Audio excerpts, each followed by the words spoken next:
I will call to order the City of Oxnard Planning Commission regular meeting for April 1st, 2021. May we have roll call, please? Chair Frank. Here. Vice Chair Sanchez. Vice Chair Sanchez.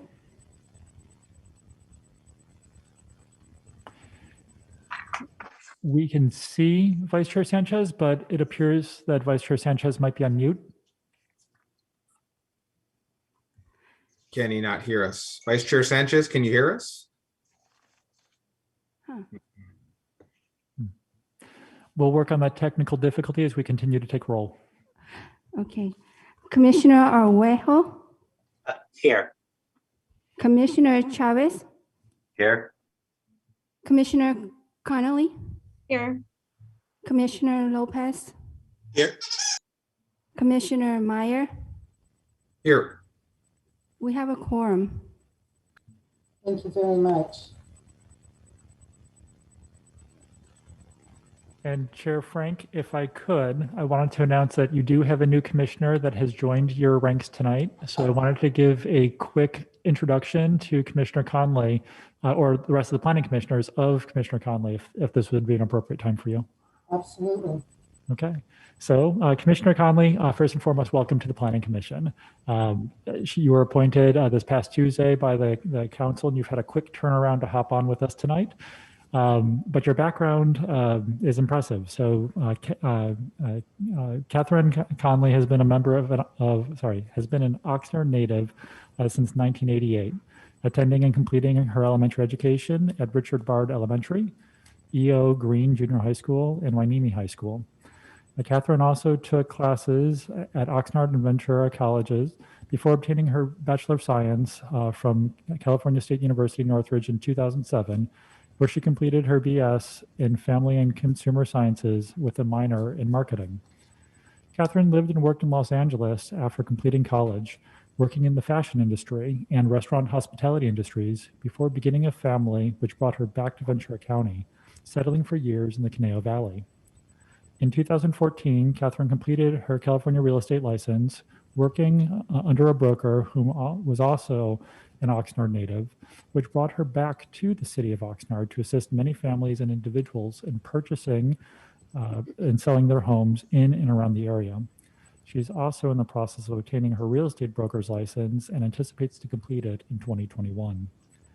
In 2018, Catherine was one of the 8 inaugural graduates of the Ventura County Coastal Association of Realtors Leadership Academy, which led her to be the chair of the Leadership Academy Committee. And then she went on to serve on the board of directors for the Ventura County Coast Association of Realtors, and will continue to do so between 2021 and 2023. In 2020, Catherine also received the Military Relocation Specialist certification through the National Association of Realtors to assist local active duty military and veterans purchase their homes. So with that, thank you for providing a new perspective to the Planning Commission, and welcome. And I'll turn over the microphone to you really quick if you wish to share anything else with your fellow commissioners. Thank you for that kind introduction. I'm just very thankful to be here with all of you and thankful for the City Council to electing me to this position. It's really an honor, and I look forward to serving with all of you. Thank you. Wonderful. And now if you'll please lead us in the pledge. Perfect. We could place our right hands over our heart and please stand. I pledge allegiance to the flag of the United States of America and to the republic for which it stands, one nation, under God, indivisible, with liberty and justice for all. Thank you. Commissioner Sanchez, are you with us?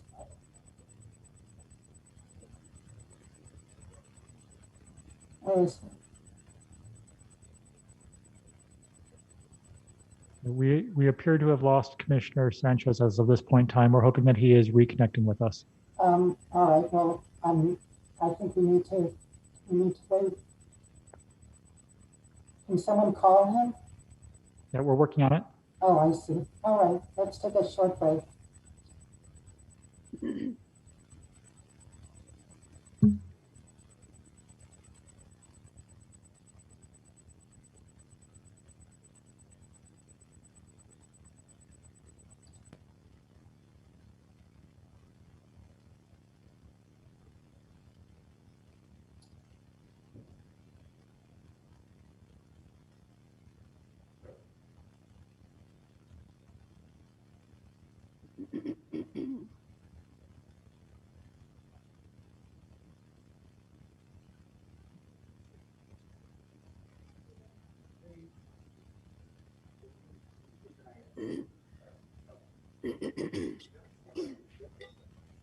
Can you hear me?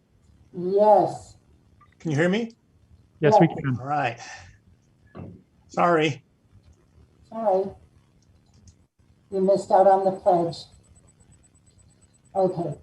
Moving forward with our agenda, we'll move to item C, public comments. These are public comments on items that are not on our agenda. Do we have any? I don't hear anybody. Can you hear me? I don't have any sound on my end. I hear you. Dee, Yeah. can you chat in the chat box very I'm quickly? quite sure what's going on. To let Vice Chair Sanchez know we can hear him? We can. Yeah. Can you hear me? Yes.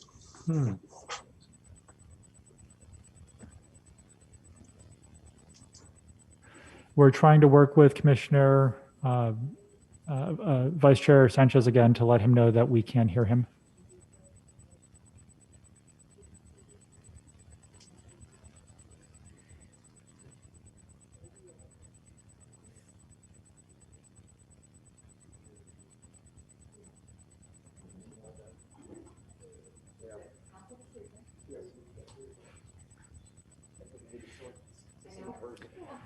And not to give everyone a play-by-play, we have IT working with Vice Chair Sanchez right now, trying to reconnect his sound and audio on both sides.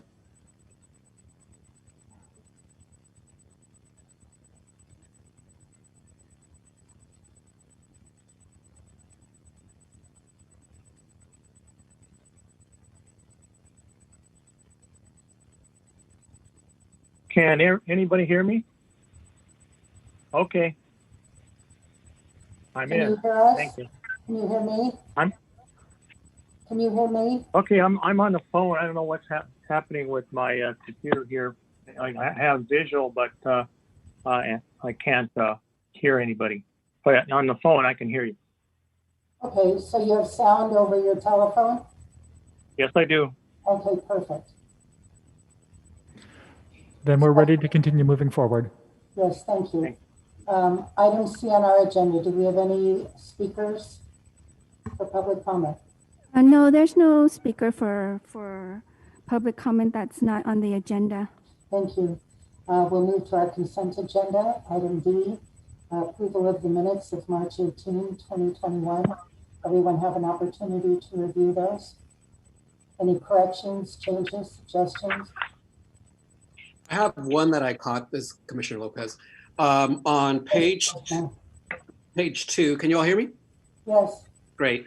On page 2, the recommendation for item 1, line 3, where it towards the end where it says resolution 2021-XX, on the following page where the motion was actually made, it actually says resolution 2021-06. Not sure if that was a typo that needed to be corrected. Just super minor, but that was the only thing that I caught. Commissioner Lopez and members of the commission, that's actually not a typo, but let me go ahead and explain it very quickly. Okay, thank you. At the recommendation that would appear on the agenda, we don't know what action the commission would be taking. So essentially it's a placeholder. When we actually get to the point of making the planning commission actually taking an action, then we insert the resolution number that it ultimately will be in order of other actions that the planning commission has taken at prior meetings. Perfect. Thank you so much. You're welcome.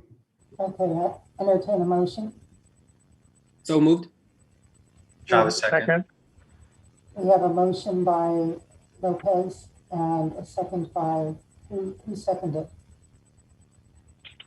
Who seconded? I did. Vice Chair Sanchez. Can we have roll call, please? Commissioner Lopez, Aye. Vice Chair Sanchez, Aye. Yes.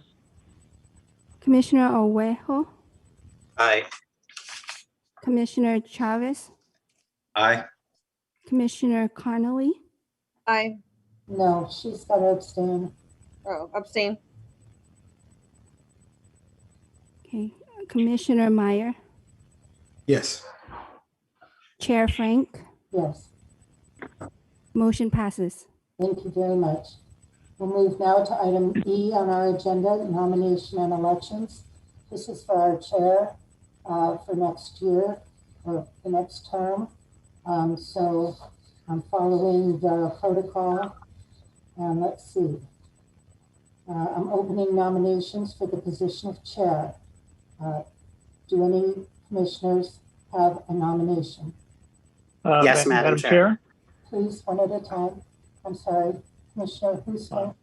Who spoke? Vice Commissioner Robert Sanchez. Chavez? I'm sorry, did Commissioner Chavez speak? No, No, ma'am, that's the Robert Vice Sanchez. Chair. Okay, oh, sorry, Commissioner Sanchez, Vice Chair Sanchez. Yes, so we're on a nomination election. Yes. Okay, so I want to nominate Deidre Frank to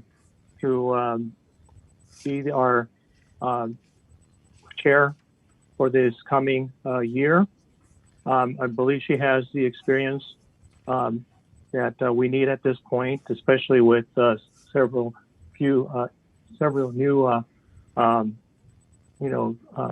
planning commissioners on the board now, which is a good thing. It's a good thing overall, and so good to see all of you. One of the things that she does very well is she manages the meetings very effectively. So we're not here deliberating more than we should. So that's a good thing as far as time. And her knowledge of the law is also very, very valuable to us. We're very fortunate to have her expertise on the board. So that's why I have nominating Deidre Frank, our current chair, to repeat for another year. Madam Chair, Yes, Commissioner. this is Commissioner Arwejo. I nominate Commissioner Daniel Chavez Jr. To be the chair. I believe that his wide-ranging knowledge and experience on various.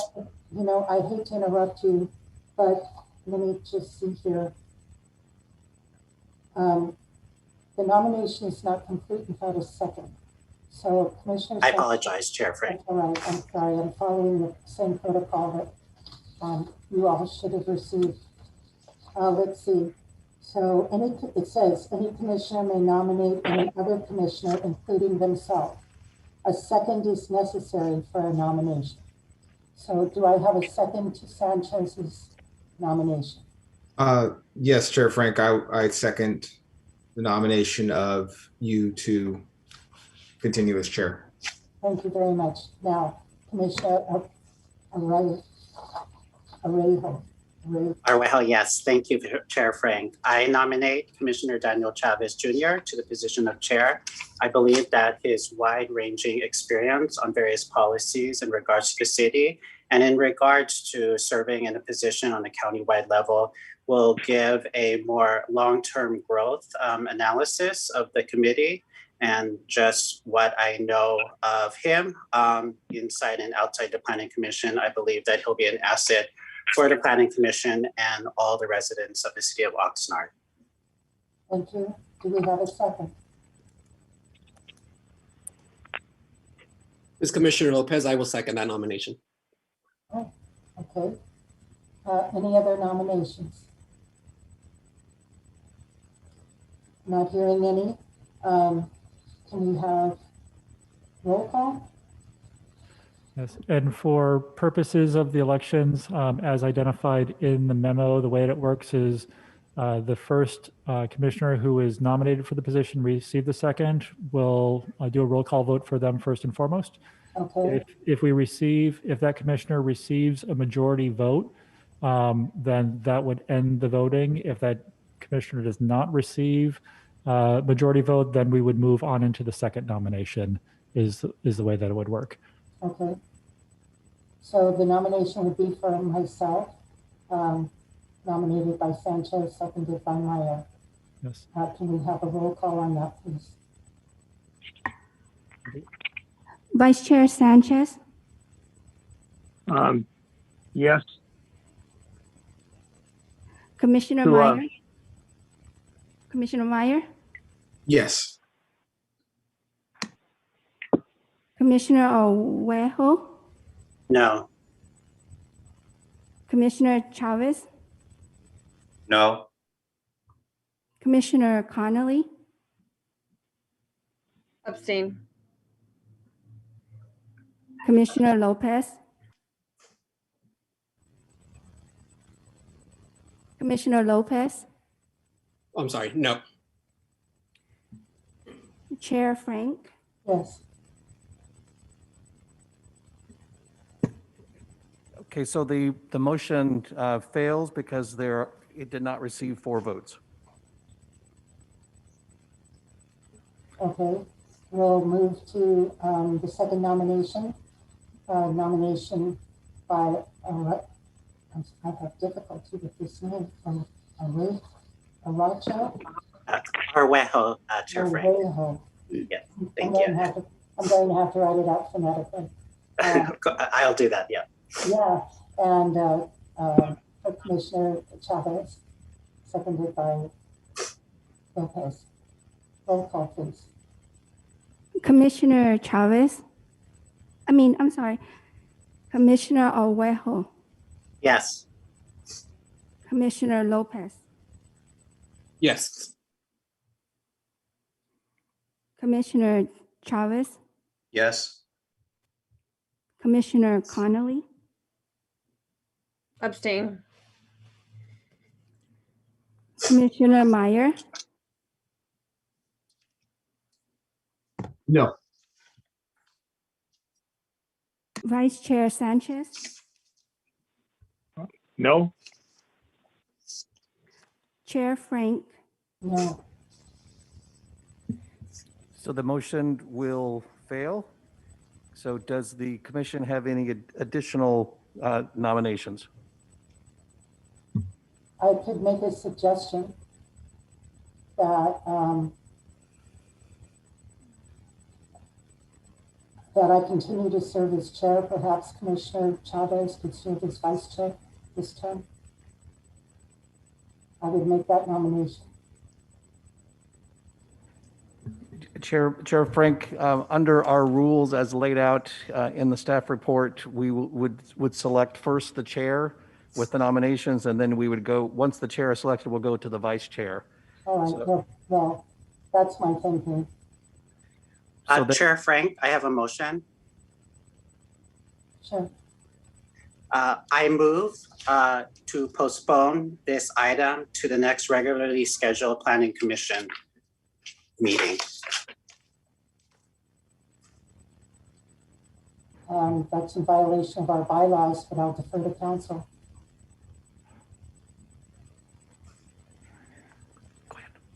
Chair Frank, we do believe that's a possibility. The Planning Commission does have the ability to continue items.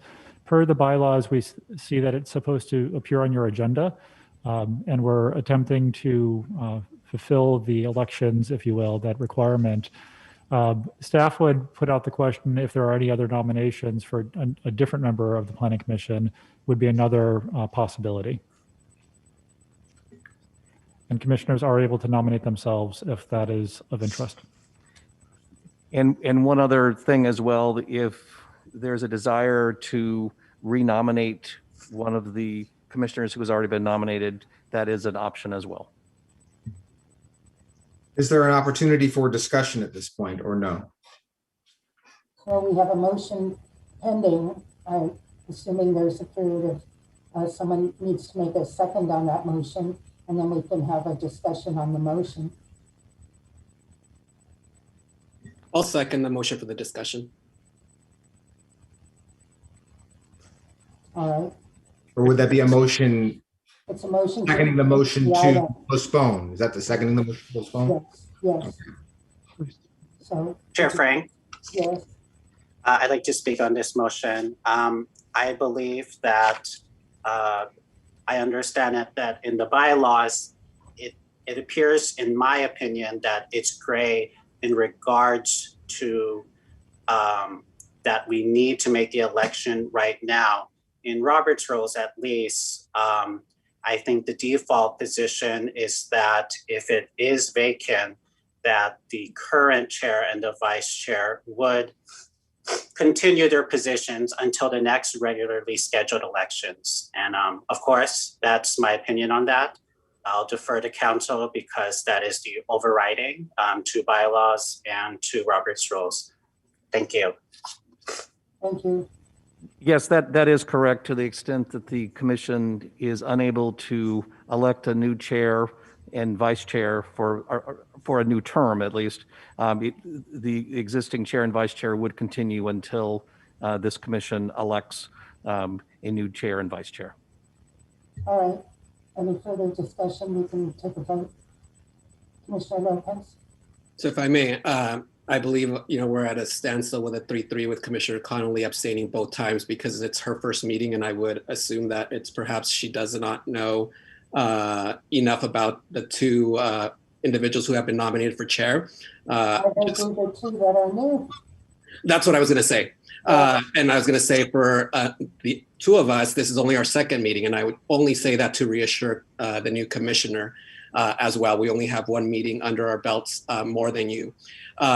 Personally, I, am a firm believer on developing, the next generation of leaders. I'm grateful for Chair Frank's last 2 terms serving as chair. And I think in some earlier reviews, whether it was the master plan or the local coast plan use document as well, she previously also served, I believe, in the 90s, at least if my memory serves me right in reviewing those documents. So super, super grateful for your many years of service and time. But just in the spirit of developing new talent and the next generation of leaders, to Commissioner Sanchez's point, we still very much have her as an equal member of the vote of the commission, like all the other ones, and are grateful to still have her. We're here for a motion to continue the item.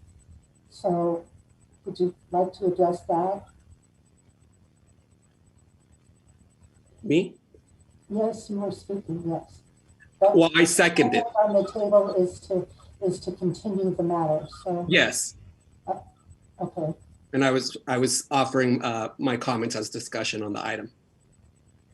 Okay. Any other deliberation on this motion? Commissioner Conley. What are the term limits? It's a 1-year term. Okay, thank you. You're welcome. Commissioner Meyer. Thank you, Chair Frank. So for clarification, if we were to postpone this to the next meeting or to the next election opportunity, or would that be one and the same? The next meeting would be the next opportunity for an election. Council? Yes, if the commission does not reach a decision this evening, it would automatically roll over to your next commission meeting, and the commission will get to revote on this matter until such time as they select a chair for the new term and the vice chair for the new term. Okay. Does that clarify? Excuse me? Does that clarify? Yeah, and my other question would be, in terms of deliberation, what is allowable to discuss? For example, Commissioner Lopez was discussing his perspective on what he wanted and what he saw as next. Is this a time for that, or is this not? And if so, when would be that time, if any? Commissioners, I'll go ahead and take that question. Effectively, the way that Robert's Rules works is when a motion is made, then we speak to what that motion is. So the current motion that's on the floor is to postpone the elections until April 15th. So the discussions that we should be having right now are germane to that particular motion. Just simply a continuation. Okay. Correct. And then at the April 15th meeting, would there then be an opportunity for discussion in terms of explaining the preference that we might each have and why? This is one of the issues with Measure M and Robert's Rules of Order. Before Measure M passed, the commission had more leeway in discussing the items more fully. Unfortunately, with Measure M and the requirements of Robert's Rule, it does kind of hogtie the planning commission on what they can discuss. So we unfortunately are limited to some degree by that measure and Robert's Rules. So we apologize for those limitations. Council, if at our April 15 meeting, a motion is made to approve a nominee, wouldn't there be some deliberation on that at that time prior to the roll call vote? Yes, absolutely. So let's do an example that there are 2 or 3 commissioners who are nominated. With the vote for the first commissioner, let's just say like it was this time, it was for Commissioner Frank, Chair Frank to serve the term again, then that would be an appropriate time to have the discussion that Commissioner Lopez had about the relative merits of experienced members of the commission versus allowing the younger generation or the new generation a chance to serve. That would be an appropriate time to contrast the relative merits of selecting, one commissioner over another to be the new chair. Okay, thank you for that. All right. Yes, thank you, Council. Anything else any commissioners would like to add? All right, let's have a roll call vote, please. This is on a motion to continue the item to the next meeting, date certain. Commissioner Owejo, Yes. Commissioner Lopez, Yes. Commissioner Chavez, Yes. Commissioner Conley, Yes. Commissioner Lopez. No, sorry, Commissioner Meyer, Yes. Vice Chair Sanchez, Vice Chair Sanchez,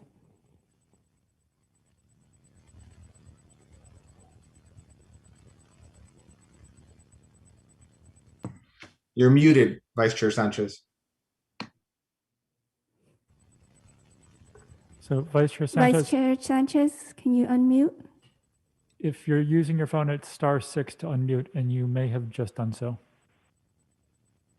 Vice Chair Sanchez,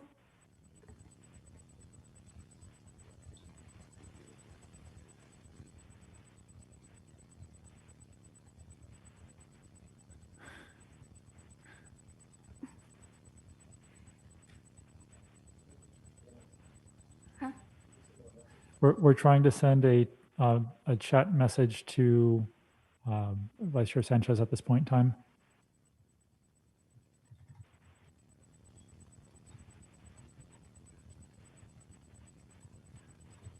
Specifically, we just asked him, can you put up a thumbs up if you vote yes? And conversely, a thumbs down. okay, Okay, thumbs up, so that is a yes vote. okay. Chair Frank, Yes, motion passes. thank you. We'll move to item F. Actually, before we get into analyses of the housing element, we're going to have to fix this communication with Commissioner Sanchez. But I will move to the next item. Do we have any ex parte declarations with respect to the remainder of our calendar, our agenda? Travis, No, I No, I have none. Anyone? No. Real quick, this No. Commissioner Lopez, I attended the March 24th. Commissioner Lopez? I was just going to say, I attended the March 24th virtual community meeting on this item for the first hour, and so I'm not quite sure if that's something to disclose there. Thank you. Anyone else? All right, we'll move to item G to report on the 2021-2029 draft housing element. This is housing element to the 2030 general plan. Sure, Frank, if I could jump in here really quick, Sure. just wanted to touch base with Commissioner Lopez. Commissioner Lopez let us know that he attended the workshop regarding the housing element. Attending the workshop, that's absolutely okay. The question essentially is, did you participate in the conversation in a way that would given bias or other things about how you might stand on this, or were you just listening? If it was just listening, then there is no ex parte communication issue. Okay, then no, it's just active listening. Thank you. And with that, Chair Frank, we can go back to calling the item up. If you want to read it into the record, that would be great. The Planning Commission will receive public input and provide input regarding the 2021-2029 draft housing element. The housing element evaluates the City of Oxnard's existing and projected housing needs, reviews constraints to the development of housing, identifies sites for new housing, and includes programs to meet housing needs for current and future residents. The purpose of the meeting is to share information and receive feedback on the draft housing element, future programs, and zoning code changes needed to comply with new state laws. The action before the Planning Commission is statutorily exempt from CEQA, pursuant to the CEQA guidelines, section 15262, feasibility and planning studies. This is the feasibility and planning study that's exempts the item from CEQA. The Planning Commission's direction is not a final action or an approval in regard to the housing element update and does not have a legally binding effect on any possible future discretionary action. This is being filed by the City of Oxnard Planning Division, Community Development Department. Did everyone have an opportunity to review the Measure M link? All right, so I will open, do we have any public comment on this item?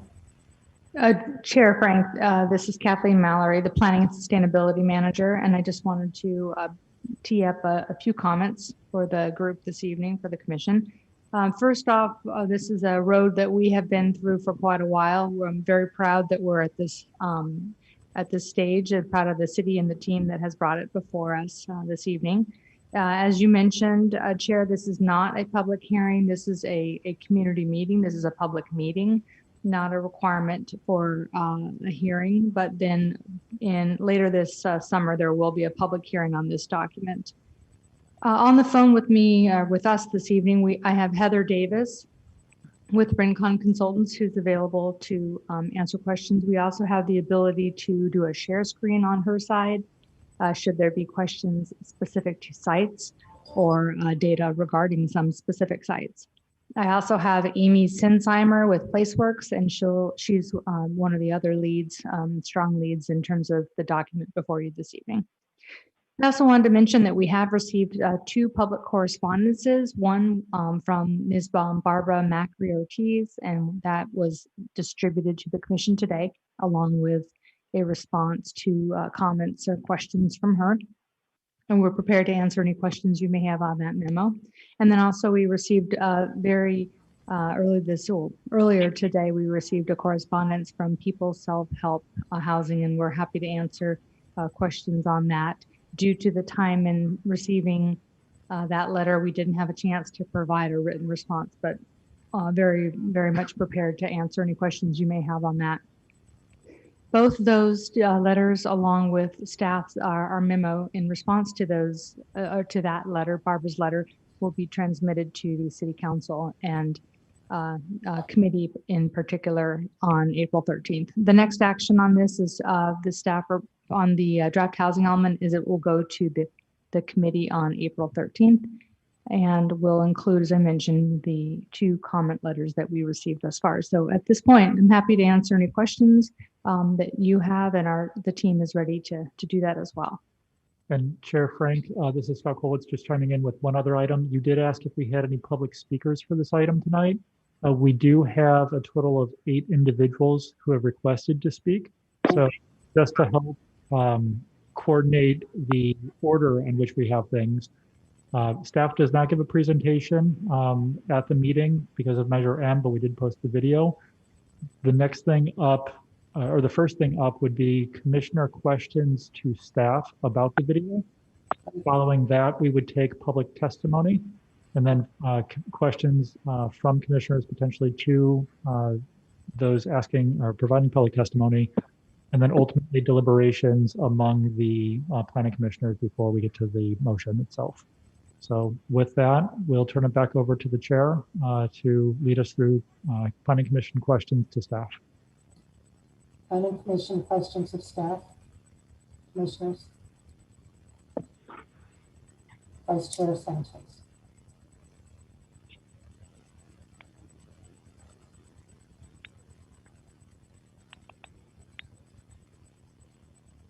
Vice Chair Sanchez, can you hear? Yes, I can hear you. Okay, did you have any questions of staff? I'm having audio issues right now, so I'm not hearing it very well. Do you have any questions of staff about the housing element document? Not at this time. Okay. Any other commissioners have questions of staff? Yes, Chair Frank, Commissioner Araujo. Commissioner Meyer.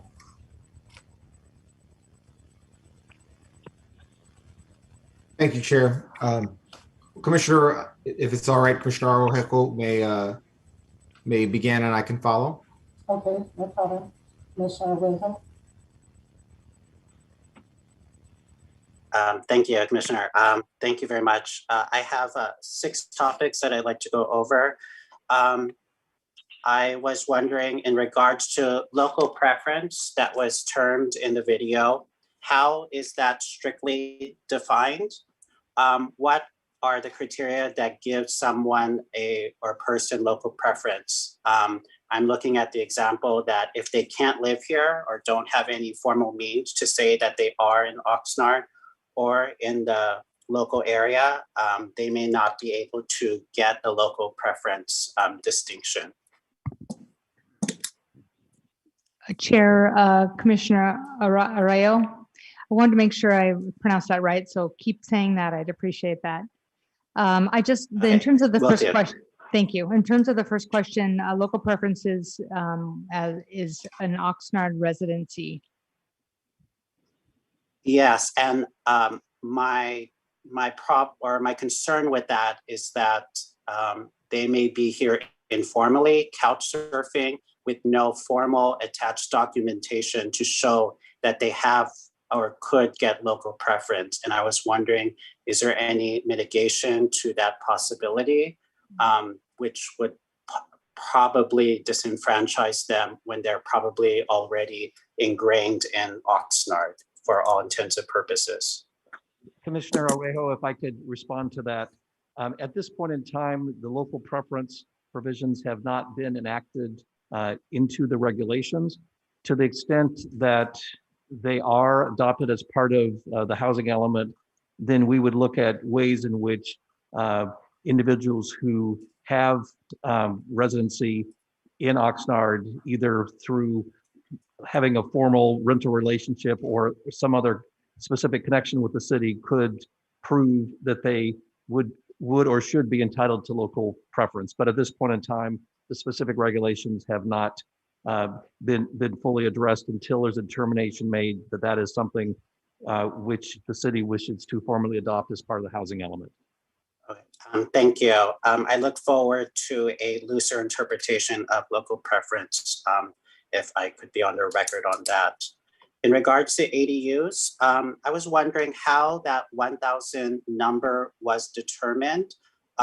It appears, or I did not see a formula or comparison cities, in regards to size and how the 1,000 was extrapolated.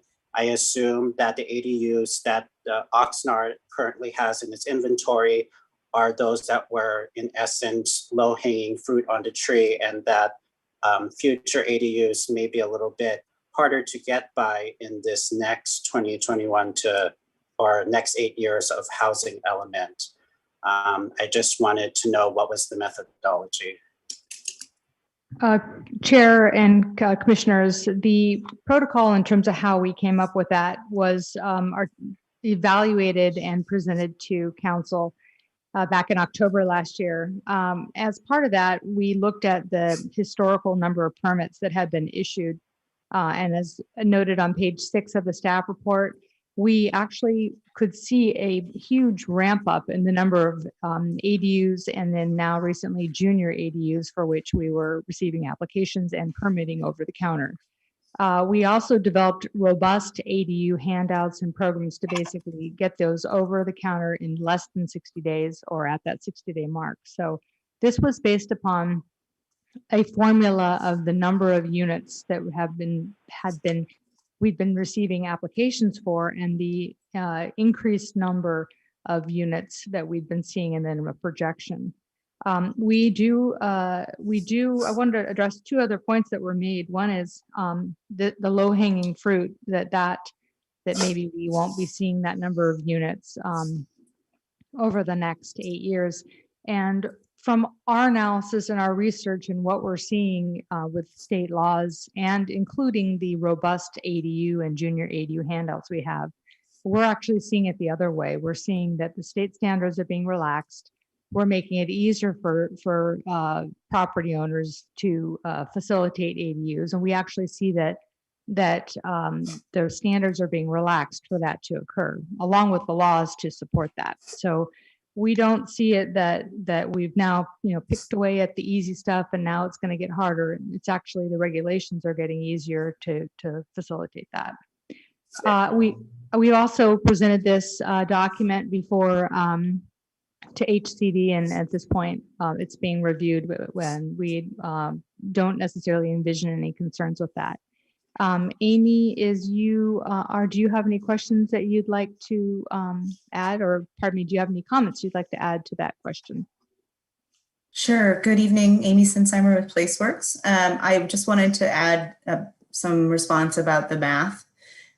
So we did utilize a methodology that the state has put forward in a memo about this to come up with a number, and then we added units to that number. So to start with the methodology, basically it was taking the number of ADUs that were permitted in 2018, 2019, and 2020, adding that together and dividing it by 3 to get an annual average, and then multiplying that out over the time period for the housing element. So that's from 2021 to 2029.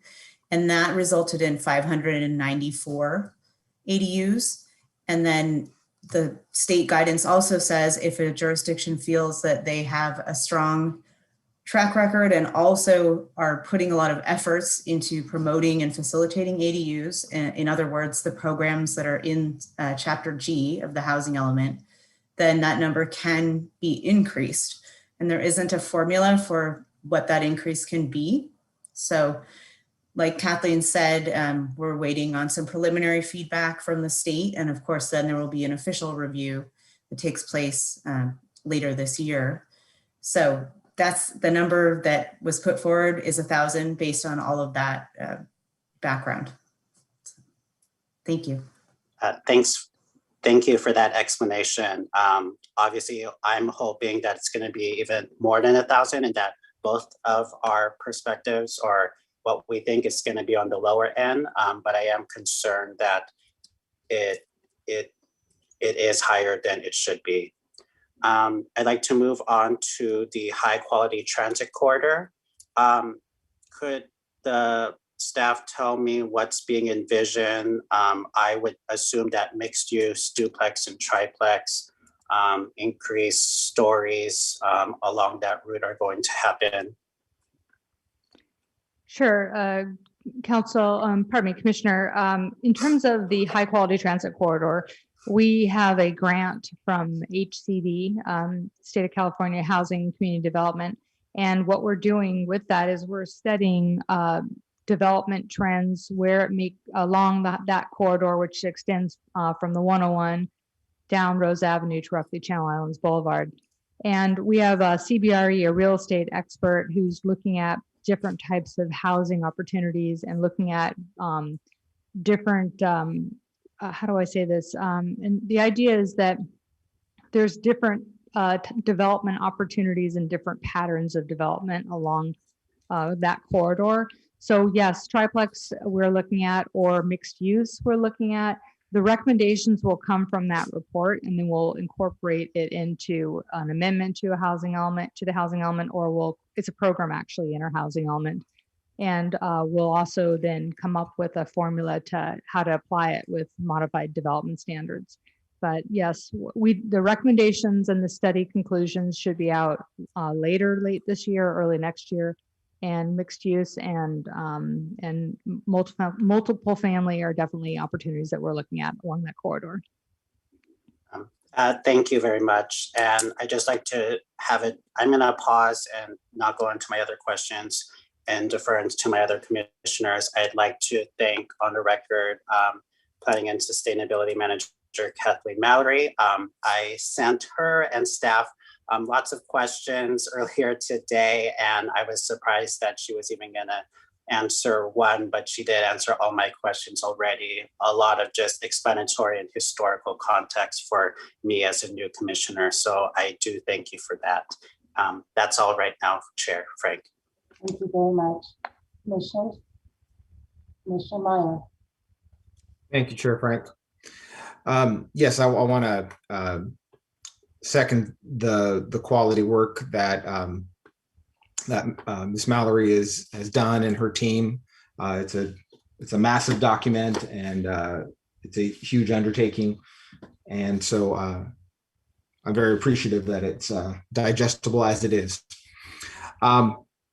So that said, I did find the letters. I could start with the letter from Barbara Macri-Ortiz, intriguing in terms of the farm worker count. I understood from reading that and then reading in the draft that there's a wide variety of counts, and it's a very difficult number to pin down due to a variety of reasons. And I know anecdotally, especially working in at Child Development Resources in the Head Start program, that a lot of families in Oxnard, in the Oxnard area, do experience substandard housing,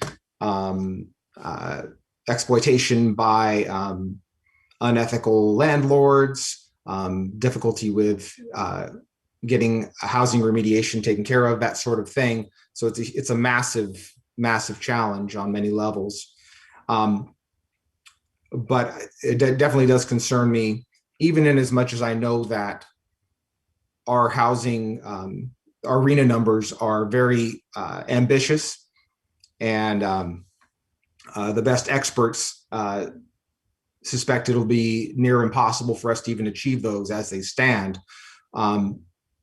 I wanted to get your take on the concern around undercounting the farm workers in relation to the housing needs there. Sure, Chair Frank and Commissioner Meyer, as the memo that was provided summarizes, we had a mid-cycle housing element that we had to report on, and that had robust information in terms of farm workers. And when this document was being prepared, the draft housing element before you this evening, we used the best available information that we had at the time. Lo and behold, also the County of Ventura was going through their update, and they have better information. So we are certainly willing and happy and able and would like to use the data that they have put forward in their housing element. So we'll look at that data, and we'll work it into the relevant portions of our document. It is what you know at the time, and so you do the best that you can with the information you have.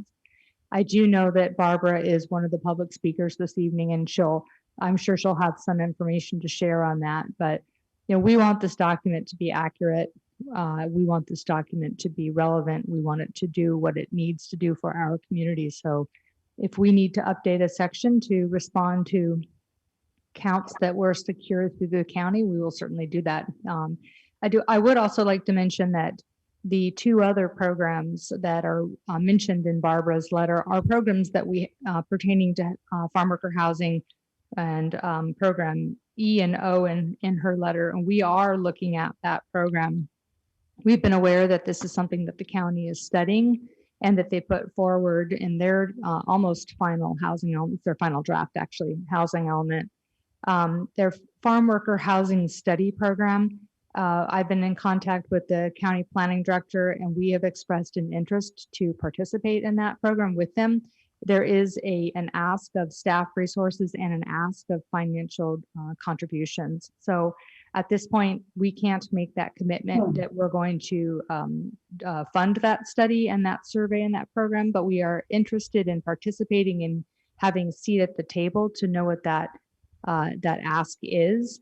And we will be bringing this program forward to committee and council for them to make a decision on putting money and resources towards that program, the farm worker housing study. And that's program E in that letter from Barbara from the County of Ventura's final draft housing element. And then also the funding of the Housing Trust Fund, that as well, that's a program that we've been actively monitoring. This is the same issue where it would be funding and staff time, so we will be bringing that forward as well. And I do know that that was one of the comments. Both of those two programs were not only summarized in Barbara's letter, but also in People's Self-Help's letter as well. Thank you, Ms. Mallory.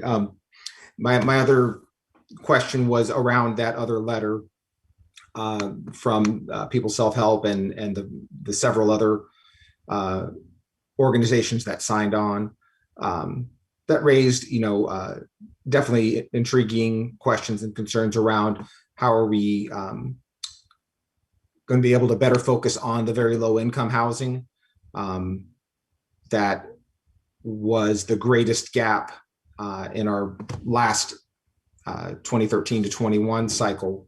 And they had a number of suggestions. And of course, this just came to us today. And I don't know if it came to you any sooner, but do you have any comments on those recommendations at this time? Thank you, Chair and Commissioners. No, I just got it this morning as well. And certainly, this is something to be digested as you are noting.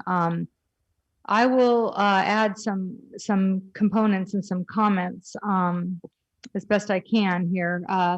I'm just going to start with, and Ken, feel free to jump in terms of incentives and streamlining, and Scott, as you'd like, and our consultants on the line. Incentives for streamlining affordable housing. And our housing element does include a program that speaks about streamlining development projects, and we have had success with advancing development projects through not only the downtown, which is a form-based code and by right permitting of development in the downtown. So we do definitely have.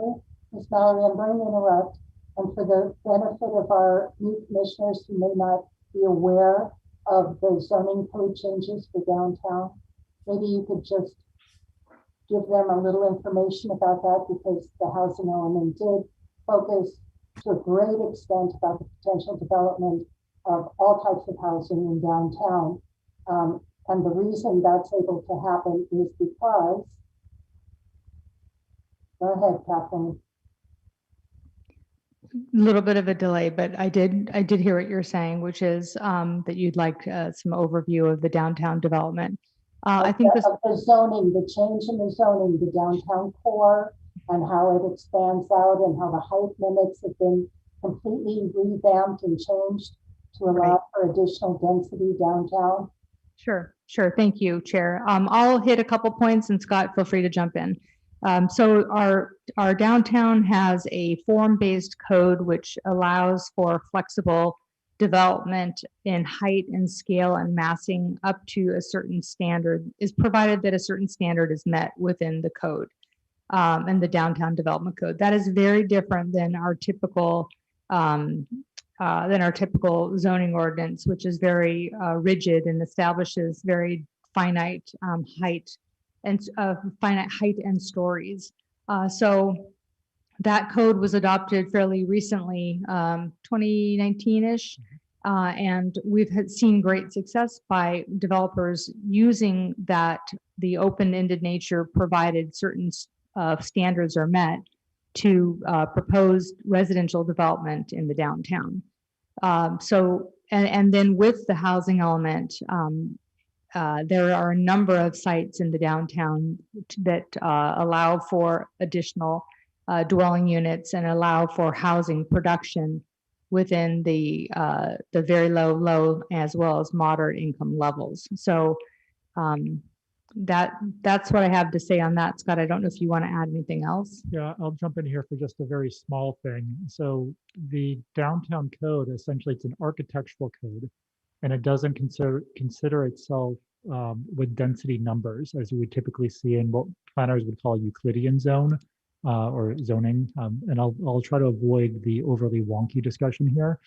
But essentially what the downtown code looks for is, let's design buildings that fit for the area, that look good, that minimizes the amount of parking that would be required on site. And if a developer is able to follow the architectural standards in the downtown code, however many units you could stick into the building, more power to them, essentially. If we were saying it tongue in cheek, in theory, the downtown code would allow infinity units in terms of density. And what we're seeing, regularly speaking, is the projects that are being proposed downtown are anywhere between 100 to 200 units per acre. So it is very dense compared to what we typically hear in communities. But the densities we don't think are something that, we think the downtown can accommodate it. The utilities, the parking is there, and the architectural requirements are high. So ultimately, it should be a very livable and beautiful downtown. Exactly. Thank you very much. Okay, Ms. Mallory. Sure. I'm going to proceed on to item number 2 in that letter. And that pertains to the inclusionary housing ordinance. The city, as part of the committee and council's policy direction from October, council direction was to study the inclusionary housing ordinance. Currently, the requirement is 1 affordable unit for 10 or more. Let's say it another way. Development projects are required to provide 10% affordable units for projects that provide 10 or more units. So that, and then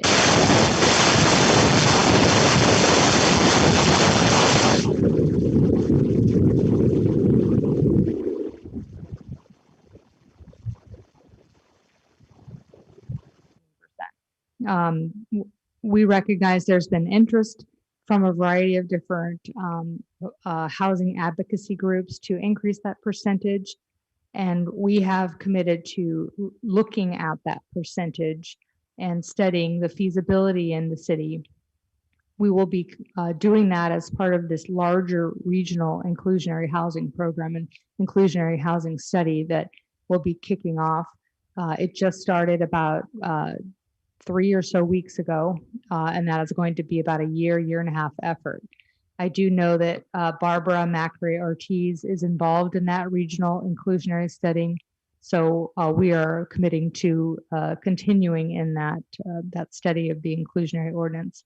I will say we're one of the only cities in Ventura County to have an inclusionary housing ordinance. Are there questions on that item? I can proceed, or okay. Question number 3, in terms of the streamlined alternative housing models, in terms of the live work that is mentioned in and recommended within the draft housing element on page E4. So I'll leave you with that nugget. Moving on to number 4, streamline affordable housing and farm worker housing developments. We are in compliance with a law called SB2, which says that farm worker housing should be allowed in all zones where agricultural housing is allowed. I recognize that that's not the full point of item number 4, but I wanted to mention that. And again, this goes to Commissioner, I think, Arejo's question regarding the high quality transit corridor.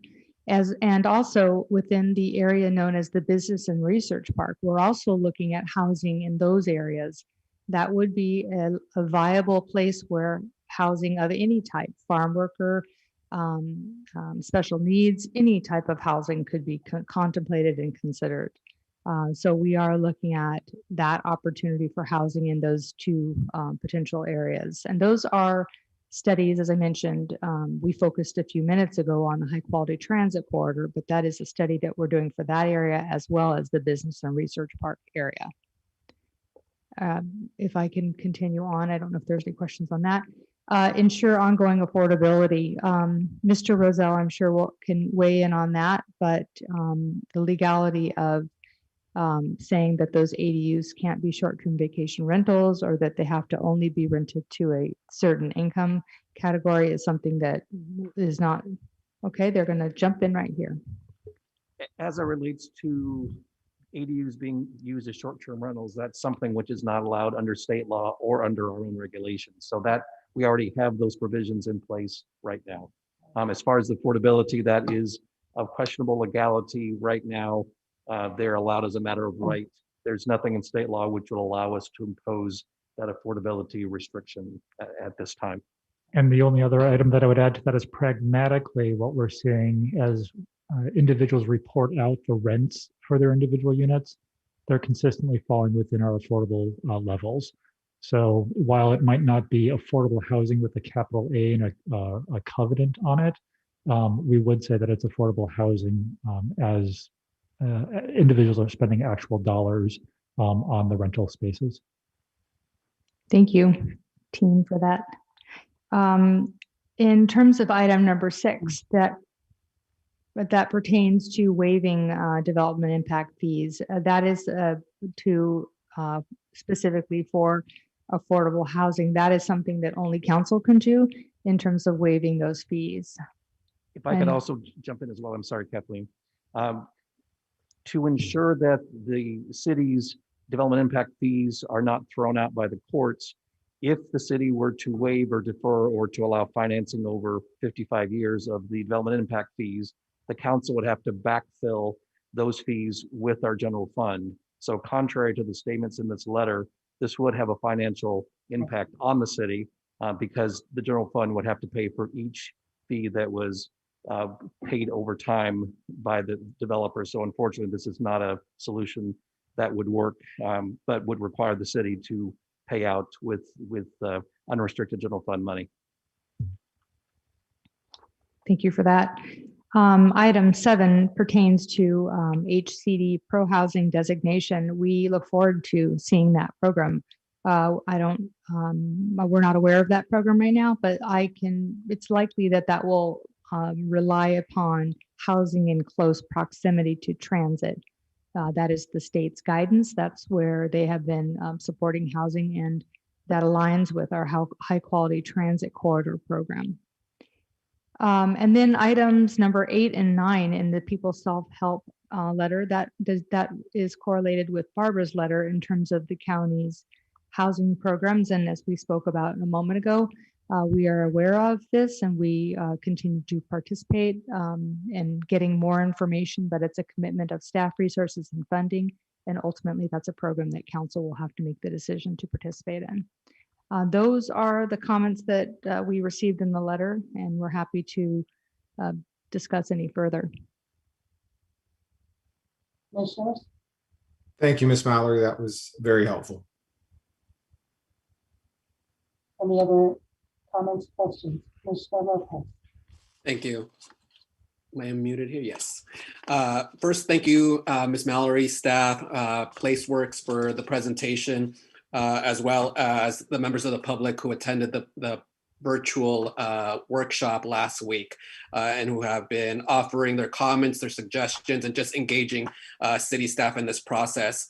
Also want to thank really quick Ms. Macri Ortiz and then People Self-Help Housing for submitting those letters. Want to take a quick moment to just encourage those members in our community who are watching, listening, following, that we certainly do appreciate the perspectives and the points and questions that you provide, or that you present, I should say. Let's see, there was many elements and programs and just points that I support that had me excited even. First of, with the institutional land use housing opportunity. Well, I'm going to have to interrupt you, I'm sorry. This is the time for questions of staff. If you have any questions of staff, we have 8 public speakers who have additional input. And after that, we can enter into a deliberative process. Okay. So as I was making my segue there, for the institutional land use housing opportunity program was one that I was very happy to see and read about. Was there going to be any effort on the city's part to reach out to some of these entities? I think you mentioned nonprofit organizations, churches, schools even, but even within that, I've read recently about colleges, even some community colleges that are exploring developing housing for their students, their staff, their faculty, even for our more local colleges and universities, including Cal State Channel Islands. I know a lot of not only students, but staff and faculty also rent in Oxnard. And so just to explore the opportunity for partnership, particularly for some of those units in vacant lots there. Thank you, commissioners. That institutional program is one that we brought as a result of engaging with different property owners. And it's an interesting one, actually. And so you'll see it as an addendum to the housing element, and council and committee was supportive of the concept to study over the next 2 to 3 years. The idea of potential housing on institutional properties, which is defined in our ordinance. And many of the uses as described by the commissioner fit within that, to schools, churches, religious institutions, clubs. And we're double checking the definition in terms of if that's colleges as well. We don't have that right at our fingertips now, but you get the point, which is to look and study the feasibility of housing in collaboration with those institutional uses. And then, so we'd be studying that over the next 2 or 3 years. And then if it is recommended that we go forward with that, we would put together a program to allow it, come up with development standards, and then bring that before the commission and council. So that's the concept with that program, and that's not in the housing element because we thought of it in terms of when we're working with our consultant PlaceWorks, and then also looking at other communities that are doing that. I did also want to mention Commissioner Lopez. I appreciate you participating in that workshop. We will have within our April 13th staff report to the Housing and Economic Development Committee, we have a summary of the comments from that meeting, and we have responses to those questions. So just to let whoever's on the call right now know that we do have high-level responses, high-level questions and responses within a memo that will be attached to that committee's staff report. Great, thank you. A question on page 9 of the staff report, page 8 and 9 of the staff report, when it comes to program number 2, the update for the citywide homeowners repairs program. I was quick question on the funding source. I saw the significant decrease in the allocation, I believe, from 25 low income and very low per year down to 3 in each category per year. And I assume it's in large part to funding. So question on the funding source for that. I would need to Commissioner, I'd need to pull up that program, and really we lean our housing department. So I in terms of the reduction, I can just say there's been less funding. It's been diverted to other sources. Not to put Amy on the spot, but I don't know if she knows anything else in terms of program 2 or 3 and any historical state funding shifts. And if you don't, that's fine, Amy. I just wanted to throw that out. Okay. Sorry, I was trying to find that program. So I think you're talking about program 2. Program 3 is the rezoning program. Yeah. So I believe staff edited that number. So Kathleen is correct that we would need to check with the housing department. And I don't know, were you asking also what the funding sources are? Well, it was particularly for that one there, what the funding source was. So community development block grants and Okay. the home program, those are both state programs. Okay. Thank you.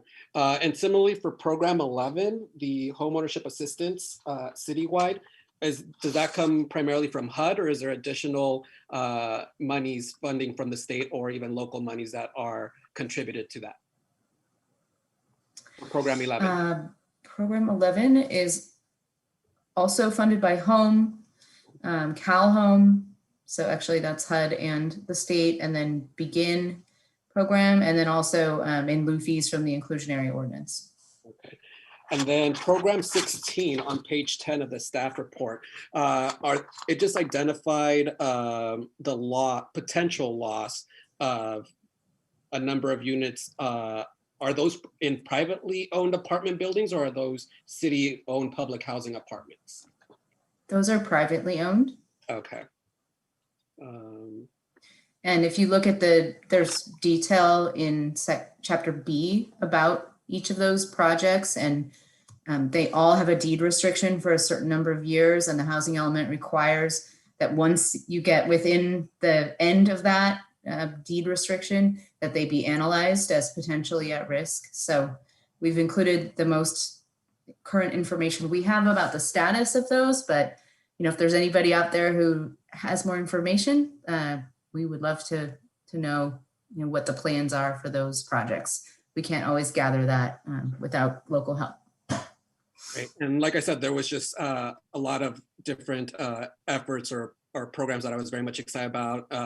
Simply the idea of potentially up to 2,300 more housing units in downtown is remarkable, as well as programs 33 and 35. So again, just thank you all for the time and clarification. Commissioners, any further questions of staff? Commissioners, Chair Frank and others, I wanted to jump in here really quick to answer the question about institutional uses. So the definition of institutional is an organization having a social, educational, or religious purpose, such as a school, church, hospital, club, or lodge. So the educational focus is broad. The such as is not limiting. Furthering that, in our definition section in the code, we don't have a separate definition for either school, college, or university. So taken as a whole, it's a fairly broad definition. Yeah, no, and I appreciate that, because I think there's remarkable opportunity there for shared goals and priorities, even to partner to provide, perhaps low income or moderate income housing units for, like I mentioned, students, staff, and faculty. And so it could be a win-win all around. Thank you. Yes, I was very pleased to see it in this housing element document. Thank you, staff. Commissioners, any other questions of staff? Commissioner Chavez. I want to thank staff for the presentation. This is not an easy task to tackle, so I appreciate it. I just had a couple of questions. During the presentation online, it said that Oxnard's population is about 25% of the county's, but we're being tasked with taking on 35% of the housing. Can you explain how that works out and how it's divided amongst the county? That is a very complex question, Commissioner. There's no short form. Yeah, there it is. We participated for many months and over a year and a half to come up with a methodology. So and I'm sorry, Ms. Mallory, and I only asked just because of the fact that through past presentations that the commission has received when dealing with arena numbers, Oxnard took the responsible steps of putting forth the amount of housing. When one year when all the cities were asked, Oxnard had over 1,000 that they recommended, and other cities shortchanged. So I'm curious as to, Chair, I can see you. Do you have a comment? I'm going to have a comment. Okay. So I'm very curious as to the housing numbers that our city is taking on. So I don't know if there's a short form or maybe we can talk later about that. Chair and Commission, I'll give a really high level answer on that. It had to do with the state of California, and Amy, if you want to add in anything after I give my touch on this, feel free to. The state of California came up with a certain number of housing units by region. Thank you, Ken. And then from there, it's allocated with a series of factors, including overcrowding, including the factor of production and what jurisdiction has and has not been performing to have their units built.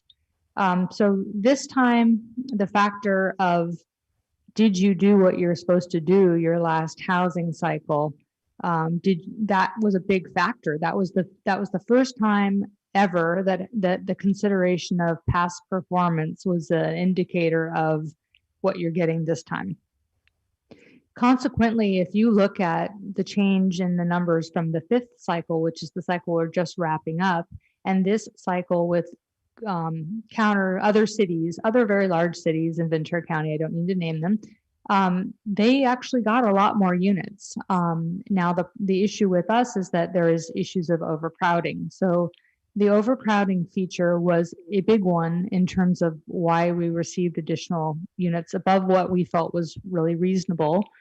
But the other factor that was very interesting was the designation of the high quality transit corridor, and the standard that if you have one of those in your community, you get a higher allocation of units. And it took a lot of digging to figure out that factor, and then that's when we figured that out. We realized that's why we really did get a big housing number. Now there's blessings with that, because with that comes some really great state money to encourage housing in close proximity to transit.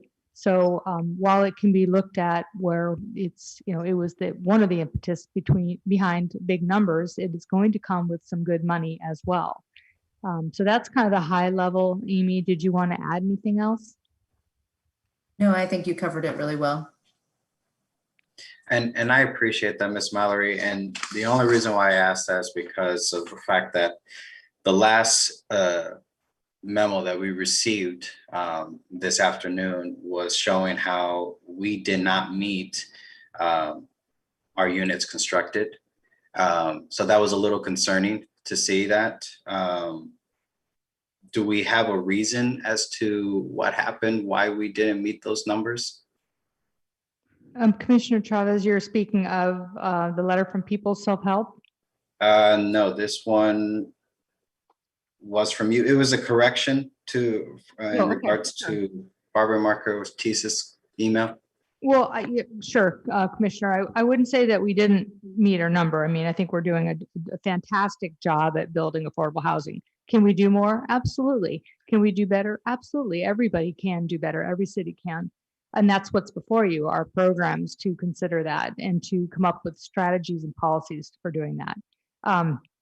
We appreciate Barbara's engagement, and we'll end People's Self-Help and all the others that participated in the workshop.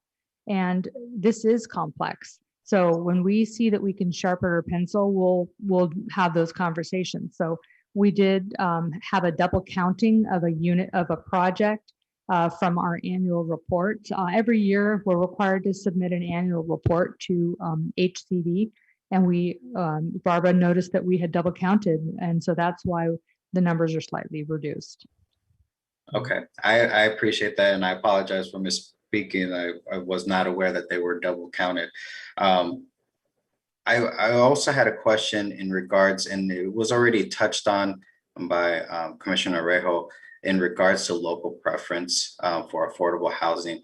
One of the things that stand out there for me in that text was when legally possible. Can you explain what that even means, when legally possible? So Roselle, maybe you could answer that question again. Yes, I would be happy to do so. The city is limited in its ability to Staff, there's no audio coming from your side. Can you hear me now? I'll take off my mask. Is that better? It just came in. Okay, very good. Then we're socially distancing now. The issue that we're dealing with when it comes to requiring local developers to construct a certain amount of affordable housing is that unless we are providing financial benefits to them, either in the form of a subsidy or development agreement, we do not have the ability to require them to construct a certain amount of affordable housing on site. So if they are getting a development agreement where they get a reduction of fees, if they are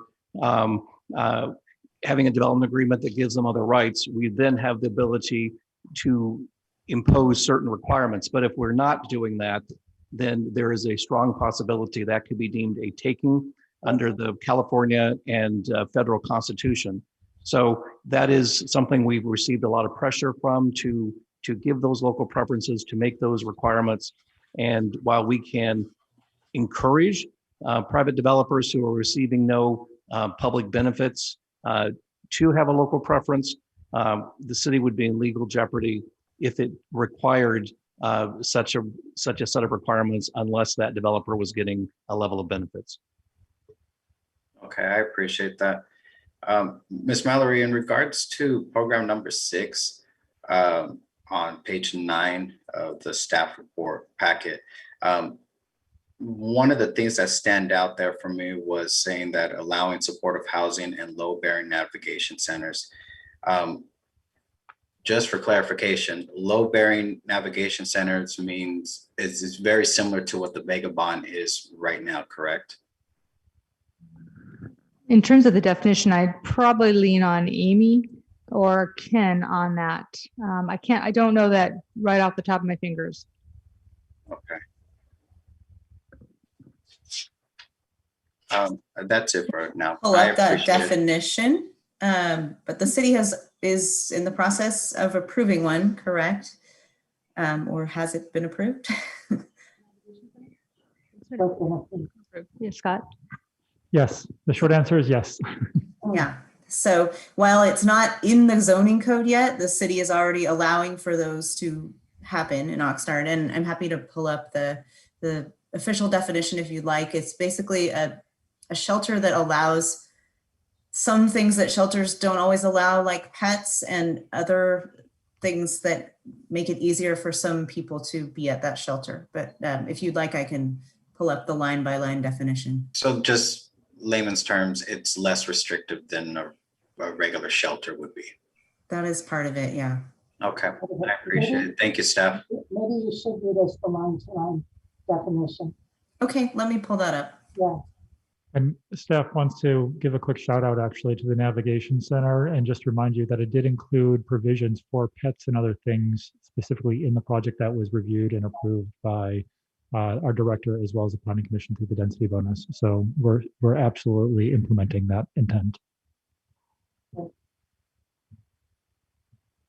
you going to read that?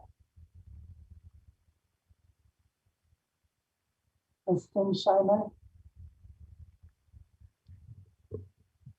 I am pulling it up right now. Oh, good. Thank you.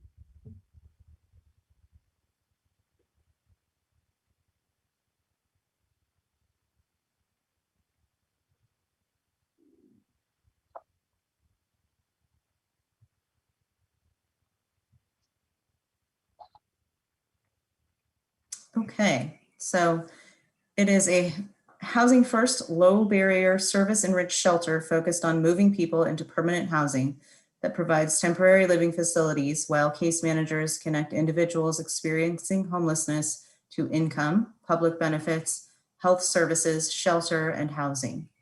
Low barrier means best practices to reduce barriers to entry and may include, but is not limited to the following. 1, the presence of partners if it is not a population-specific site, such as for survivors of domestic violence or sexual assault, women or youth. 2, pets.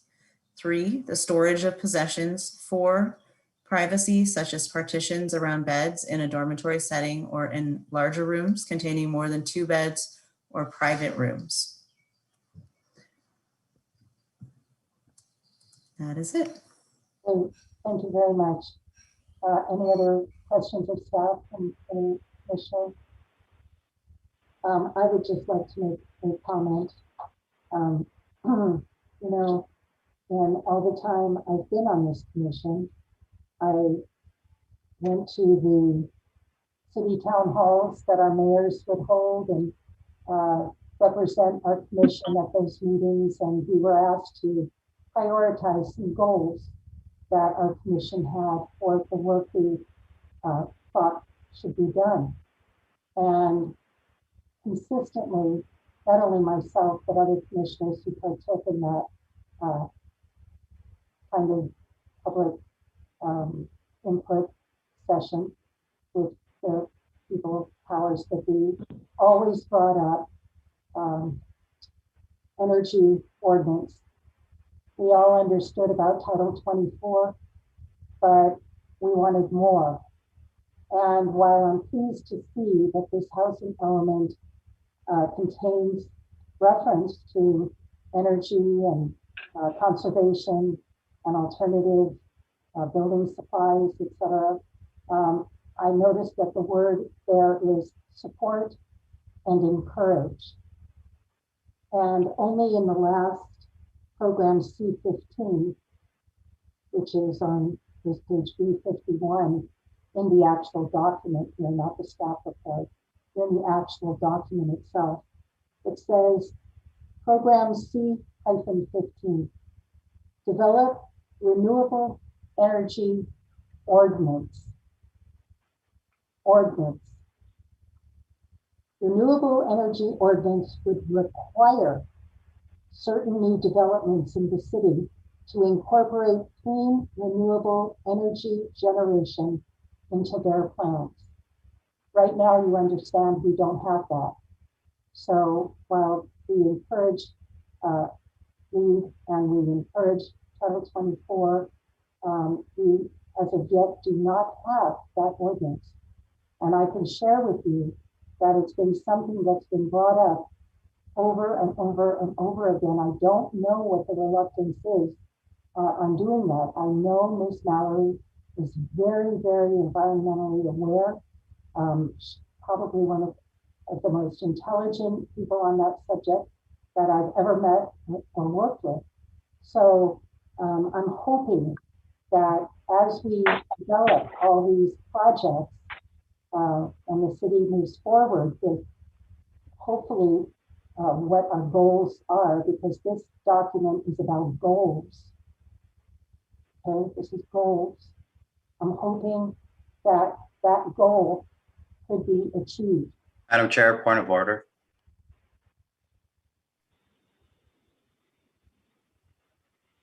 Point of order, are we in deliberation or in comments? I thought we were asking questions of staff. Yes.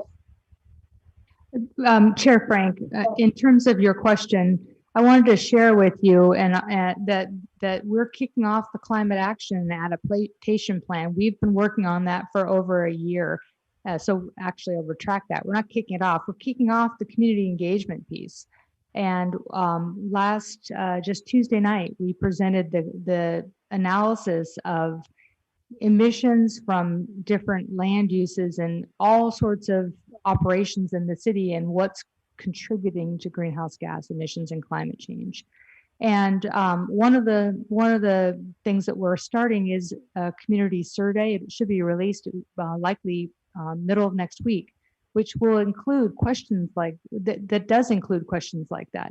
How can we be more climate friendly? What are some opportunities to reduce greenhouse gases, including building standards is one of them. So, we recognize that this is an important factor. It does currently say encourage, support, and until we have a climate action plan in our fingertips with implementation and a plan to get there, that's likely how the housing element will phrase that issue, with implementation and details coming out of that climate action plan. And we will have that community engagement meetings in May on that. And we will be bringing that final climate action plan through commission and council later this year and early next year for adoption. And if I could add on to that very briefly, in terms of what our baseline is in terms of development and photovoltaics, the current California Green Building Code and our energy codes already require for photovoltaics to be on all newly constructed single-family homes and for multifamily homes that are under 3 stories. For those that are over 3 stories, there's a requirement that roof area be set aside and they have conduit that would accommodate photovoltaic. That's simply a state standard that applies to all jurisdictions across the state. As we move forward, programs such as the Climate Action Plan can look at that further in terms of should Oxnard go above and beyond those standards. So I'll leave that as a rhetorical comment out there. Okay, that's the best I'm gonna get. Okay, we can move that. Is there anything else, commissioners? Commissioner Meyer. Thank you, Chair. We just had a session last week, the week before this, from the APA Central Coast regarding housing. And one of the questions I had, and that was discussed a little bit, was the fact of what we've learned through the pandemic in terms of people working remotely and working from home. And I'm wondering, because this is so recent, it's current, are there discussions? Is there a space for the ability to consider looking at working with owners of office buildings that may have less need and for office space to explore conversion in some way into residential? I know this is all very new and we're still figuring out how this is going to pan out post-pandemic, but a lot of indications suggest that we are going to see a lot more people working remotely, which would suggest that the need for office space would be less than it has been. Yeah, I heard something about that with respect to the Esplanade Mall and the Pacific View Mall. So, I'm sorry, Chair Frank, I couldn't hear you well. the Pacific View Mall and the Esplanade Mall. I heard through the grapevine, you know, some considerations being given to transforming that. Those. Anyway, all right. Any additional questions of staff? Commissioner Conley, do you have any questions? Okay. I do real quick if I have a second, just on Commissioner Meyer's statement. It's, as we know, like it's a rezoning issue. And I know a lot of owners of commercial large strip malls like that have definitely talked about liquidating their assets if it was able to be made into residential, because that's where they can make money right now, honestly. So follow the money. Well, I think they can. Chair Frank, this is Scott Kolbitz. Just wanted to chime in as well. Our current zoning actually does allow for properties that are in the C2 zone, for instance, to allow residential uses. So it requires someone not to go through a rezone, which can be a costly and time intensive exercise, but through a special use permit, someone can convert their building. So there are provisions and some flexibility, actually quite a lot of flexibility already built into our existing code today. And if I can also add to what Mr. Kolwitz is saying, with the BRP program that we're looking at, that is the idea. Look at housing in the business and research park area. So we are looking at that. Perfect. Great, thank you all. No further questions for me. All right, let's move to public comment. Can we have our first speaker, please? Oh, actually, we've been going an hour and a half. How about a 3-minute break? Everyone agreeable with that? Thank you, Chair Frank. And we'll go ahead and we'll get the public speakers queued up while we're on break. That's perfect. Thanks very much.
to public comment on item G1. Okay. And Chair Frank, if I may, we have 8 public speakers that have signed up for public comment. Because it's a little bit higher than normal, I just wanted to read out the order that we have them listed in, essentially by those that first signed up. And this is essentially to have them get on queue and be expecting the call. So the order that we anticipate taking the calls in today would be first, Barbara McRae Ortiz, second, Maria Navarro, third, Zulith Lucero, fourth, Nadia Bello, fifth, Asil Heron, sixth, Carl Morehouse, seventh, Paul Sheehan, and eighth, Pat Brown. And before we take any speakers, as we call you on the phone and get you ready to participate, if you could do us a collective favor and make sure that you have turned off your sound on your computer or television so we don't get a feedback loop and so all planning commissioners can hear you, that would be a much appreciated action on your part. So with that, Chair Frank, if you're ready, we can go ahead and call our first speaker, Barbara McRae Ortiz. Excuse me, and every speaker has 3 minutes. Thank you.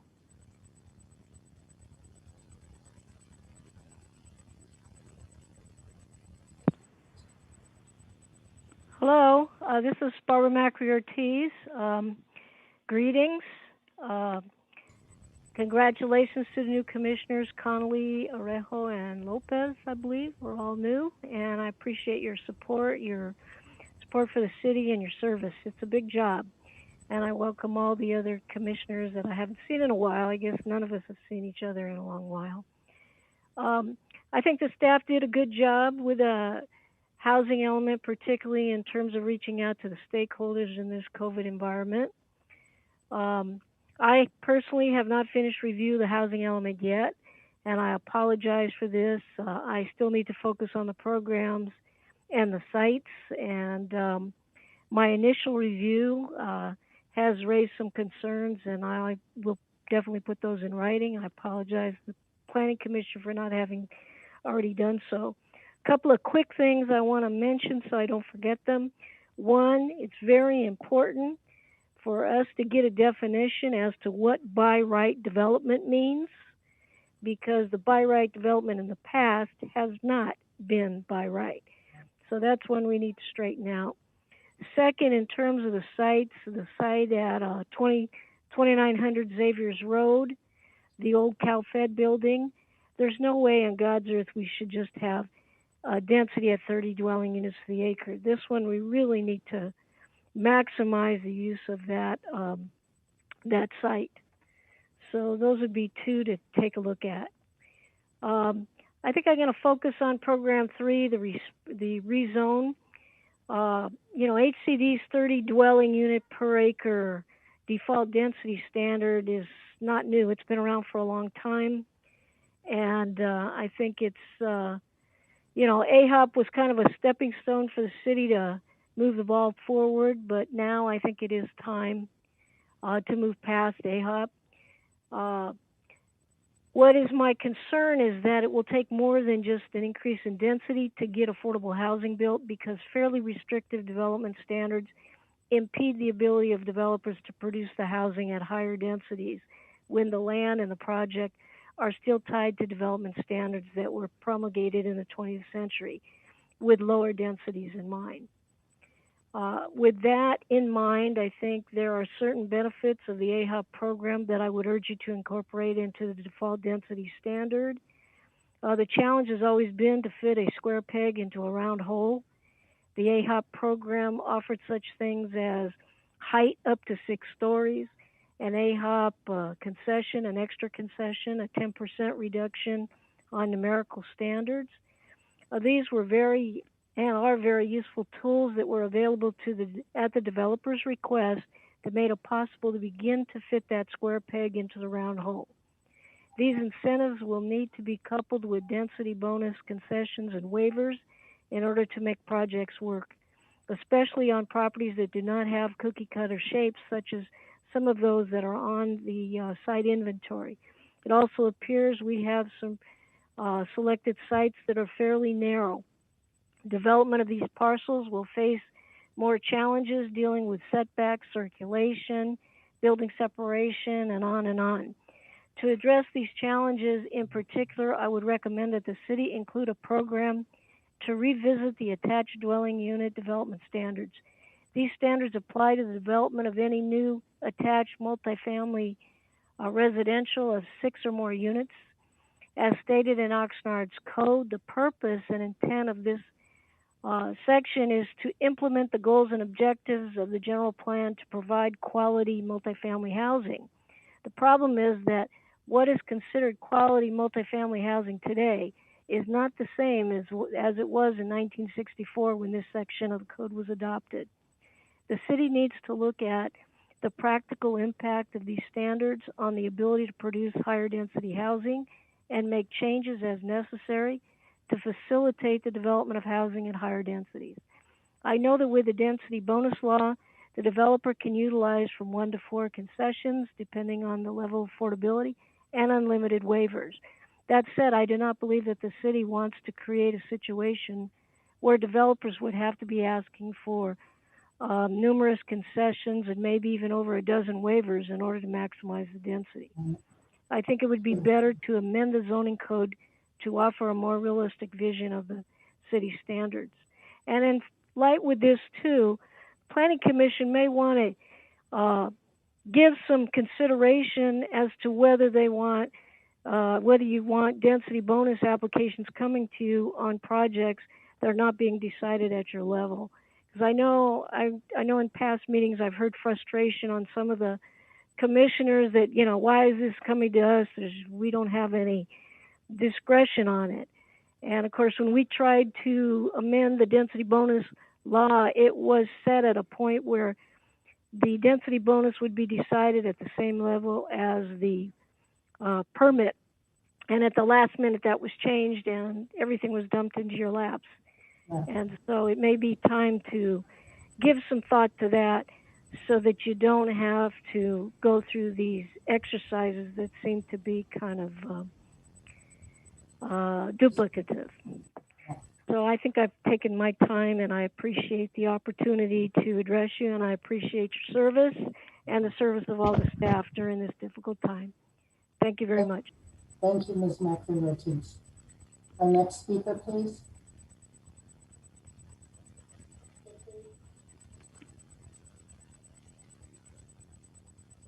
The next speaker is going to be Maria Navarro.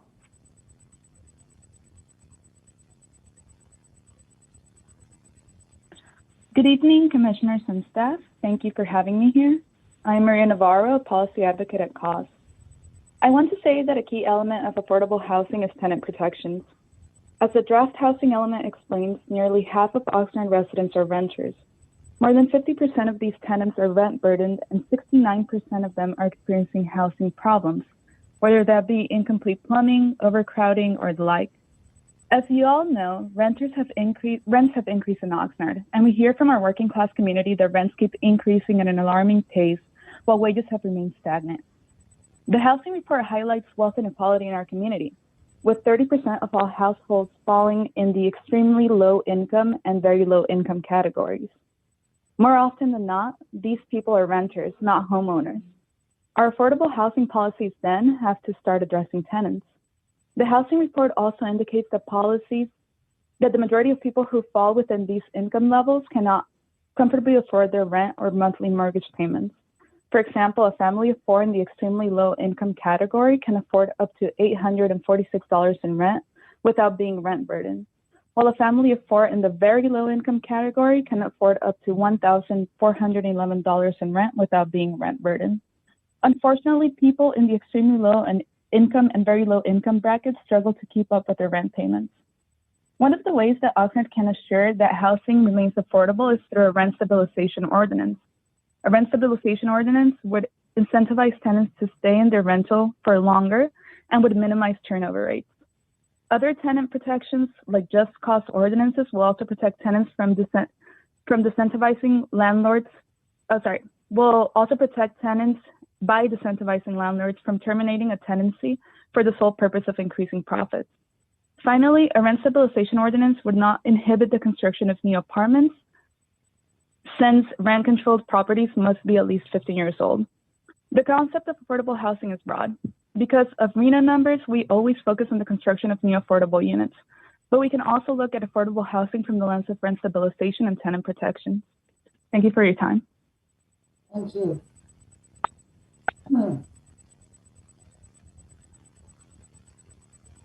Our next speaker. We're getting our next speaker ready. The next speaker is Zulith Lucero.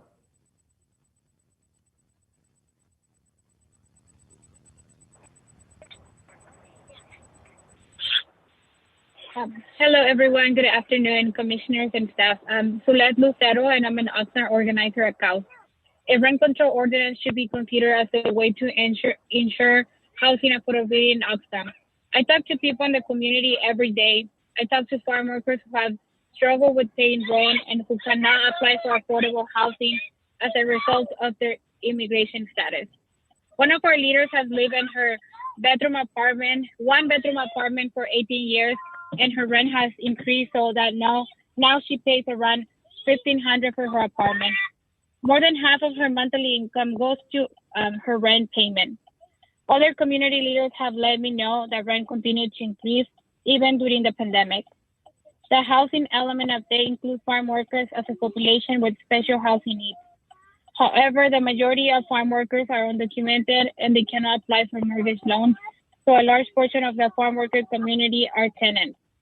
We need to protect our tenants and our low-income farm worker population.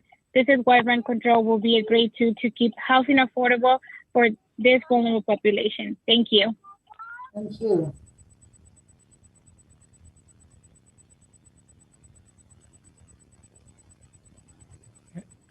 And we're getting our next speaker ready. The next speaker is Nadia Bello.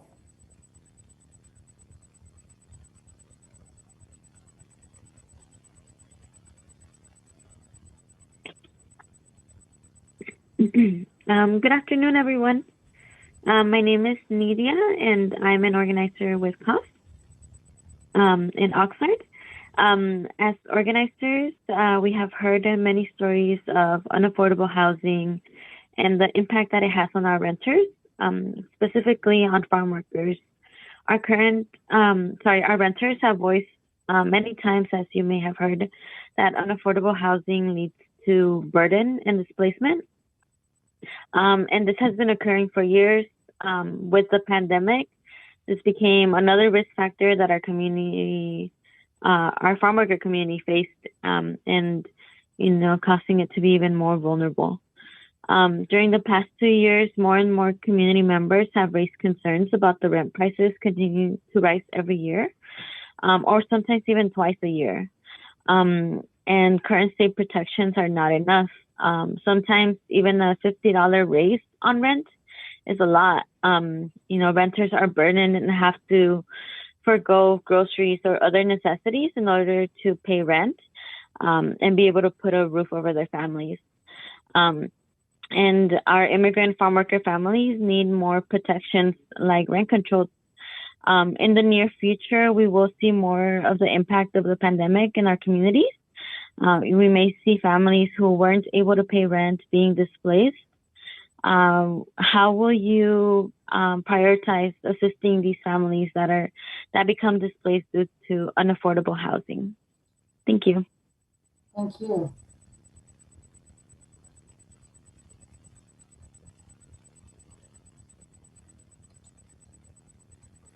And our next public speaker is Asel Herreron.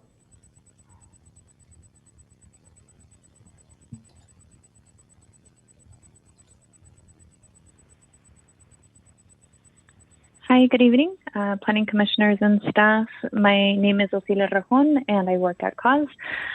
In 2019, we released our housing crisis report for Ventura and Santa Barbara counties, which looked at the root causes and the solutions to the housing crisis.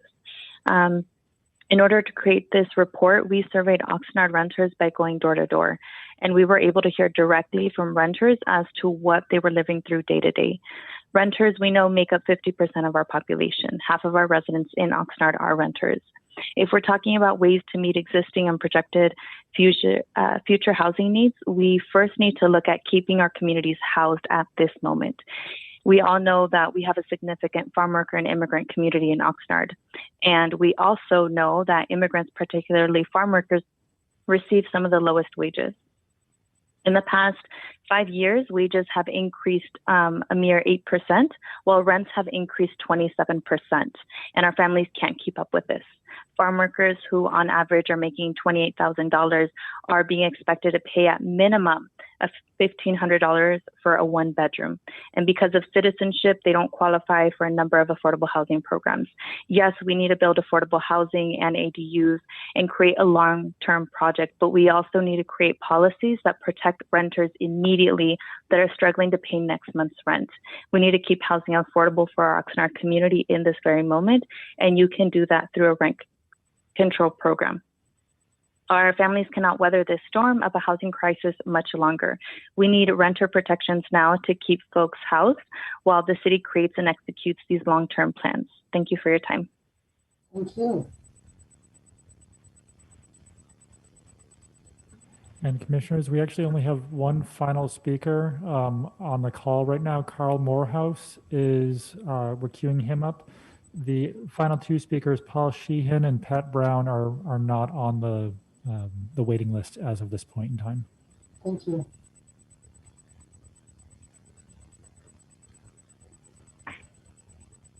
Am I open? You are. Okay. Chair Frank and commissioners, hi, I'm Carl Morehouse. Some of you may know me as a past council member and mayor from the city of Ventura, and yes, as a past president of SCAG, the notorious entity that provides arena numbers. I'm speaking tonight on behalf of Clyde Reynolds, who is the chair of the Vulnerable Population Housing Advocacy Network. We are an affiliated group, a coalition of housing advocates working for the mentally ill, we don't like to use homeless anymore, houseless, the extremely low and very low income farm workers and service workers. You have already seen the letter presented to you by People Self-Help, of which is an affiliate of ours, and you've already had staff walk through it. I'm glad you've received it. Staff has walked you through it and given you some responses.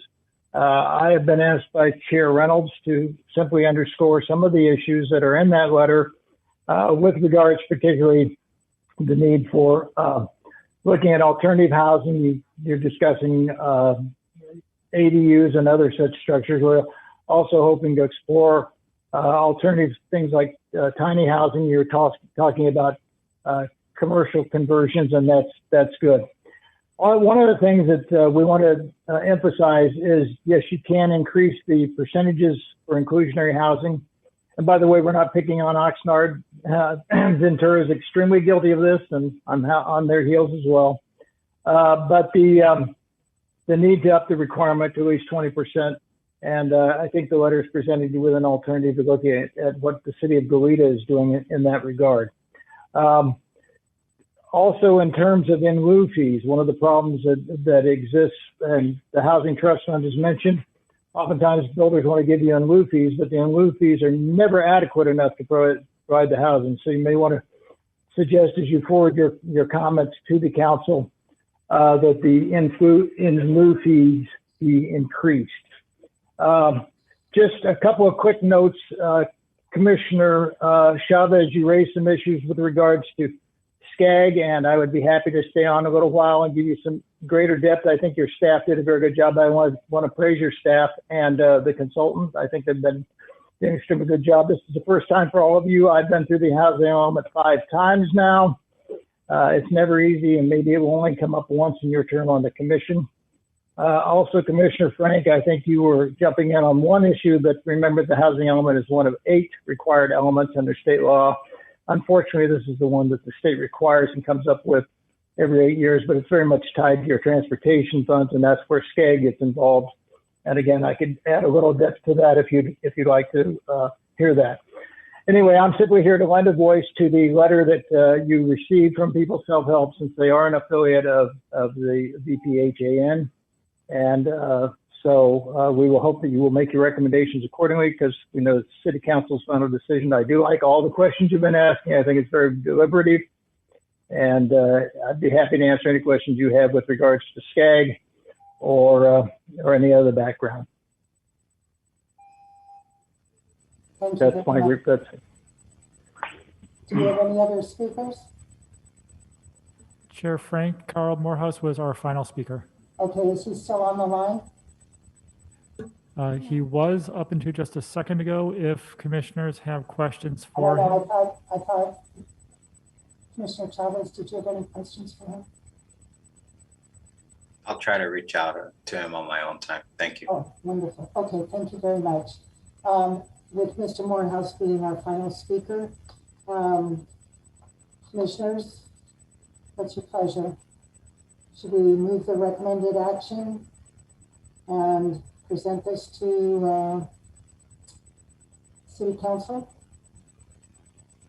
We're being asked to just receive this presentation and recommend that the City Council submit the draft housing element to the State of California Housing and Community Development Department. And Chair Frank, to have staff help with an assist for the full commission. So the way that Robert's Rules of Order work is we would look for someone to actually make a motion and get a second on it. And then I'll make the motion. Okay. I move the recommended action. Second. We have a motion and a second. And then deliberations would occur from there. Any deliberation on this motion? Mr. Chavez. I'm looking to our council's direction on this, but is there an opportunity to deliberate or give final comments before a motion was supposed to be taken? Yes, you have the ability to, as part of your deliberations, to explain issues you may have with the element, areas you'd like to be modified, any kind of recommendations. I do want to emphasize, though, that this is not for final approval of the housing element. This will be going to the council committee in about a week and a half. It will then go to HCD, but it will come back before the planning commission, and then we'll go to the city council another time. So you will have additional opportunities in which to provide comments, but clearly as part of the deliberations, you may raise issues you believe are appropriate. I appreciate that. And I just had a question for Ms. Mallory. We had multiple speakers talk about protections to our residents.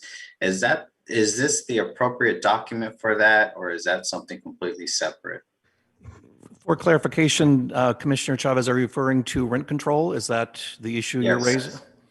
That, as you may know, is an issue that has been raised by CAUSE and other groups before the City Council on multiple occasions.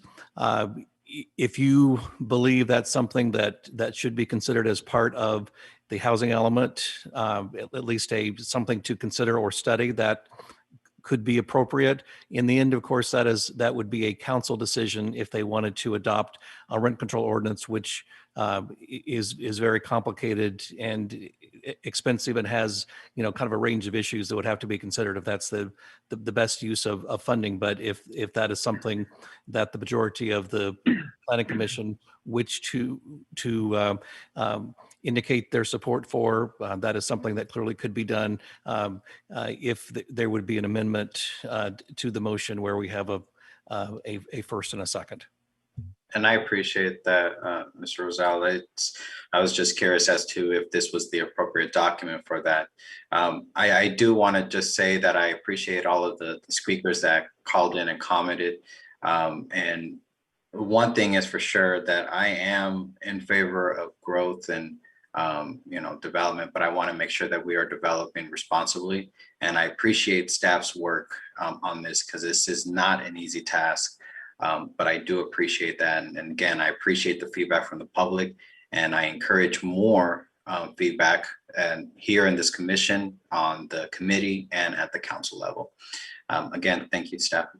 Thank you, Commissioner Chavez. Commissioner Meyer. Yes, thank you, Chair.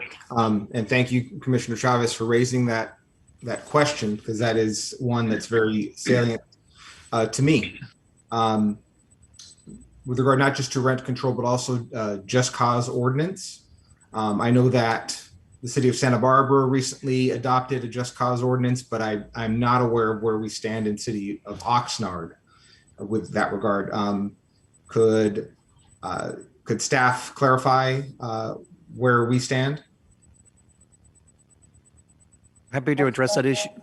Happy to address that issue. There has been some discussion, but to the best of my knowledge, that is not something which has been brought before the city council recently. The focus by cause and other groups has been on rent control. So the just cause has not really risen to the top of the issues, which is being considered by the city council at this time. Although we have an eviction moratorium. So yes, I apologize. Put over. My apologies. Yes, setting aside the pandemic and the federal and state and local requirements against eviction, just cause, and I apologize if I misunderstood the question. Just cause is something which is pandemic neutral, that normally requires that before you can evict a tenant, there has to be a grounds for that eviction, and that's separate and apart from the pandemic. Correct. And grounds as well as appropriate compensation spelled out in terms of how many months of rental assistance will be provided by the landlord to the person that's being evicted. I know there's a lot of detail that goes into that. Yes, and different jurisdictions have different kind of rules and regulations with relocation, et cetera. So there's many different options. But yes, Commissioner Meyer, that potential relocation is one of the factors that some jurisdictions have used. So given that, I mean, my perspective would be that both of those would be important elements to explore and would fit into the housing element. So if this is the opportunity, I would like to propose an amendment to the motion.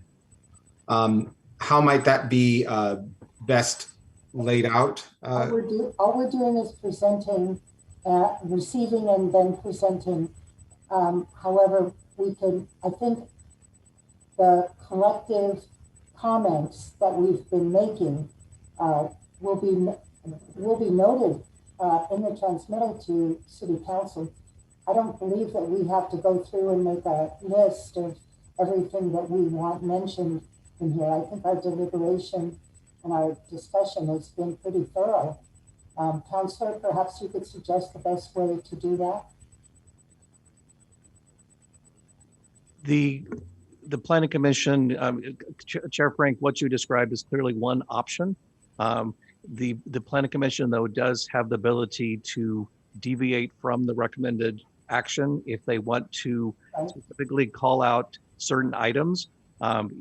Historically, I'm sorry, go ahead, please. No, I was going to say, well, then let's do that. I'll withdraw my motion. Can someone withdraw their second, please? Withdraw my second. So there's no motion on the table. Would someone like to make a motion? Make it with the. I would make the motion. I would like to make the motion, Chair. I guess I'll need some help just with spelling this out so that it's appropriate and effective, but I would move to approve the recommendation with the amendment that just cause ordinance and rent control ordinance be explored within the context of the housing element document, going forward to the council and then forward towards when it returns to us for final approval. It doesn't return to us. Doesn't it come back, well, in August or whenever they have the final housing element that comes to us for approval, correct? That's how I understood the process was working. This is just the draft, yes. And then the final will come back in a few. Yes, after it's submitted to state. The state has to review it first before we can include it in our general plan. They have to. Thank you. Okay. Yes, Chair Frank, that would be the appropriate, and Commissioner Meyer would be for the commission to make the motion did, which is to recommend that the draft housing element before you be presented to the city council with consideration to exploring a rent control and just cause ordinance. Okay, now, Seconds. wait a minute. Are there any commissioners that would like to add anything to that motion? Because the motion can be amended. So any other issues that you would like planning staff to include in discussion or reference or anything in this housing element document? Chair Frank, just to summarize some of the points that we did here in terms of that we will be bringing forward the question and for council on those two Ventura County farm worker ordinance programs. Okay, good. So yeah, I'm assuming that you're incorporating all of our commentary with whatever you do present to City Council. We're just being asked to present the matter to City Council. Okay.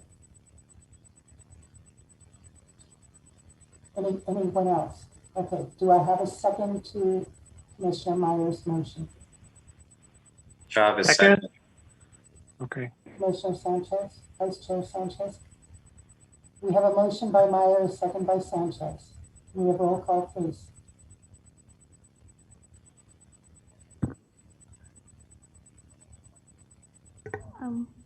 Hi, Chair Frank. Can you clarify who's second? Second was Sanchez. Okay, thank you. And Chair Frank, again, the way that Robert Rules of Order works is the motion is made and then deliberations are made on the actual motion. So just to reiterate, this would be a time before the vote is actually taken that commissioners would be able to speak to the motion on the table. Exactly. Any deliberation on the motion? Point of information. Sure. Can you please repeat the motion? I would just like a once-over reading of the motion, please, for my assistance. Yes, Chair Frank, Commissioners, the motion is to recommend the City Council consideration of the draft housing element with the inclusion and consideration of two new programs, one pertaining to rent control and the other pertaining to just cause ordinance. Thank you. And also, and also that we will consider the two Ventura County farm worker programs, consider participation with council.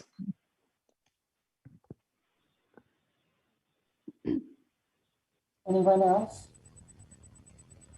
All right, maybe a roll call, please. Commissioner Meyer, Yes. Vice Chair Sanchez, Yes. Commissioner Owejo, Yes. Commissioner Chavez, Aye. Commissioner Conley, Yes.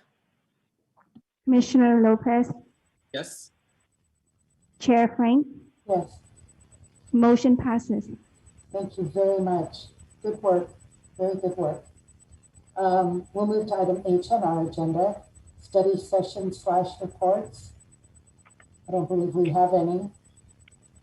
Chair Frank, that is correct. No study session or report. Move to item I, Planning Commission business. Any Planning Commission, any Planning Commission business? Commissioner Meyer. Thank you, Chair Frank. Is Planning Commission business, and maybe staff can clarify this, is that an opportunity to discuss the matter of our election challenges? I'm curious just because if we can, if that's within our rights, then we might have something to discuss and consider over the next 2 weeks before our next meeting, rather than last minute discussion right before the vote. That's a very good question. Counselor? No, that is not an agendized item, so that is not something that is appropriate for there to be an extensive dialogue. The district attorney has had robust enforcement actions when there are discussions that go beyond very brief updates from members of the city council on a particular item. The DA has not focused on this particular body, but there are a number of individuals who have filed complaints with the district attorney's office. So these bodies are closely monitored. And so just in the spirit of the Brown Act and the city regulations, we need to keep it very minimal, and we really can't have a discussion on items that are not separately agendized, especially because that goes beyond just the election of a new chair and a vice chair, as was an earlier agenda item. Thank you, Council. One other question. Can you clarify, and especially since we have several new members and I'm not even 2 years in yet, what are the rules and ethics around communication in between meetings, between planning commissioners? What constitutes a meeting if 2 or more planning commissioners have any form of discussion that relates to planning commission business? Absolutely. I could go into a half-hour discussion. I'll try to keep this a little bit shorter, but basically for purposes of the Brown Act, if you discuss and reach a collective concurrence with 4 or more members, because it's a 7-member body, then that would be a meeting that would violate the Brown Act. So you can speak with 2 other planning commissioners without there being any issue.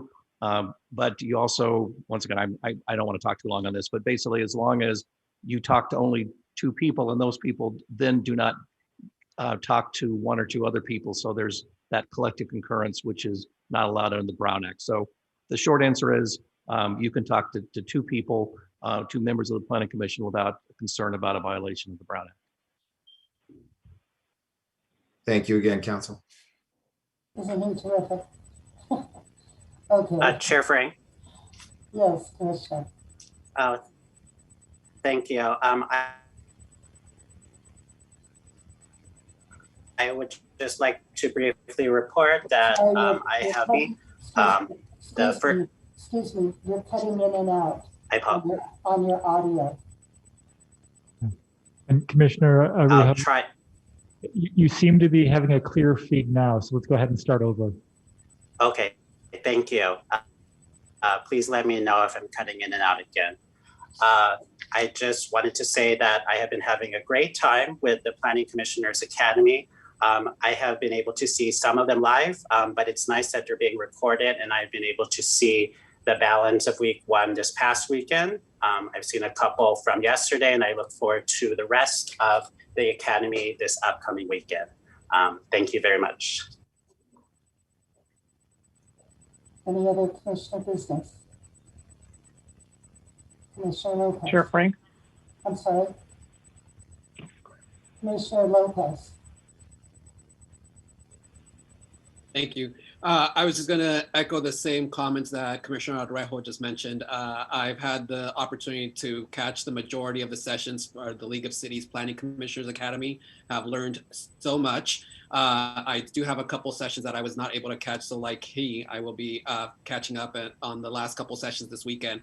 And just following up on Commissioner Meyer's remarks last week. I really did appreciate, I wasn't expecting some of the remarks you offered, but some of the sessions that you attended on your APA training that you've done or are doing.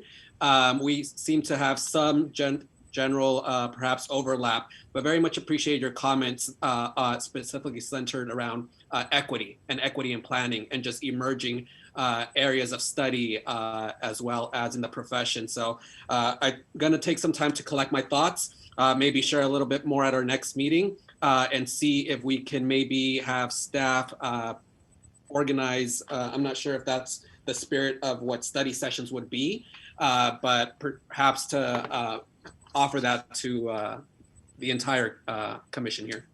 Thank you. Okay. Anyone else? Planning Commission business. Commissioner Conley.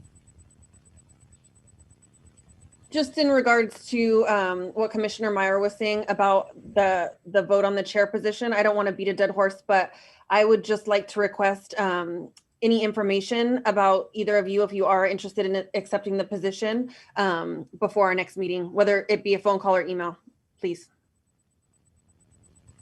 Okay. Yes, that is definitely acceptable.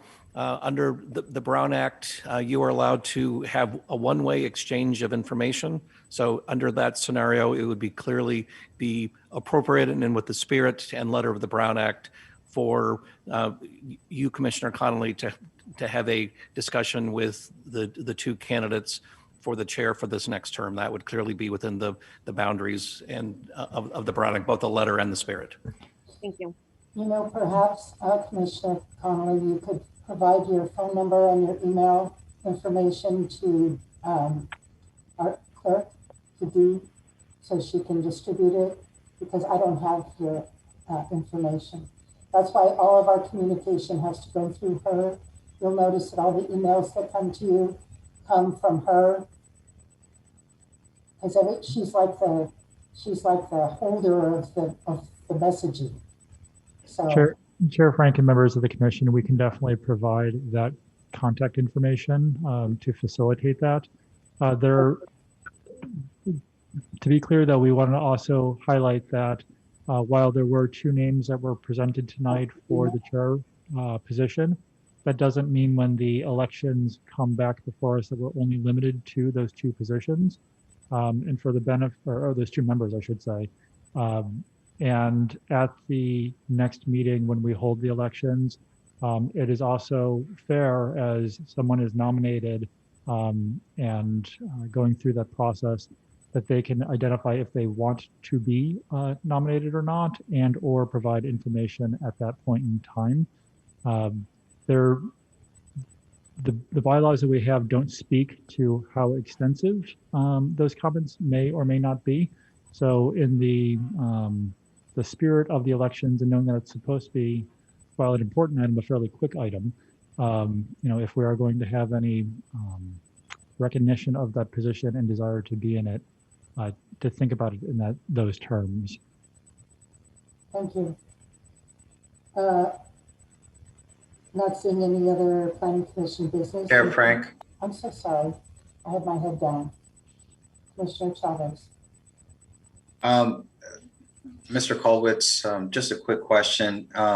To bring back the bylaws for amendments, additions, subtractions, consolidations, what is required for that? It would need to be an agendized item on the Planning Commission's agenda, clearly. There would be discussion, deliberation, amendments, and those sort of things. Knowing the context of what we're trying to focus on and perhaps staff recommendations going into it would be an appropriate item. So there are a couple of different ways that we can engage in that. One could be simply a discussion item on the bylaws. And I'll leave it open-ended. So I guess ultimately, if there was some suggestions to amend the bylaws, that will be sent to staff, and the staff will review and then place on a future agenda. There's not necessarily a vote of the majority that needs to place it on the agenda. That is one possibility, to have commissioners facilitate something like that. Typically, when a item is going to be placed on the agenda, essentially the staff making the call to put it on there, or it's the Planning Commission chair typically who would ask for various study sessions and other things to occur, or it could be from a collective desire of all planning commissioners, if you will, or a majority of planning commissioners. So we have abilities to get there. This could be one of those study session items on a future agenda, is a possibility as well. Okay. And then just following up, there has been a number of items that the commission has requested staff to come back to us on. Is there any updates on those items that we've requested over the past couple of years? You know, you haven't given me an opportunity to get to our next agenda item, which is the report of community development staff updates. So is there any other planning commission business at this time, so that I can move to agenda item J? Yes, Chair. Meyer. Thank you. I did want to additionally talk about the some sharing of what I learned at the APA Central Coast around housing. Just one interesting point is that approximately 90% of cities throughout California did not meet their RHNA numbers. So the projections for what we have to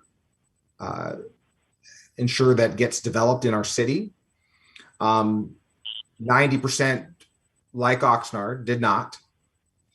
And there are some discussions that we may expect lawsuits to arise around challenging the process and the numbers. I'm not saying whether that's justifiable or not, but I think it's an important context that was helpful to me to understand that this is new. It's a relatively new matter of having these kinds of projections and having to meet them.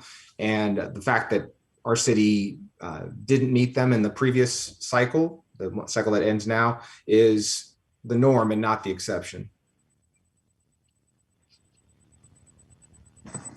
Okay.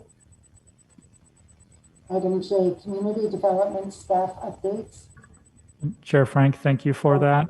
I'm going to go ahead and I'm going to start with where Commissioner Chavez left off, which was there were some items that staff has been asked to bring back to the Planning Commission, at least with updates. The two in particular that come to mind, one had to do with the requirement of elevators in multifamily housing and when those are required.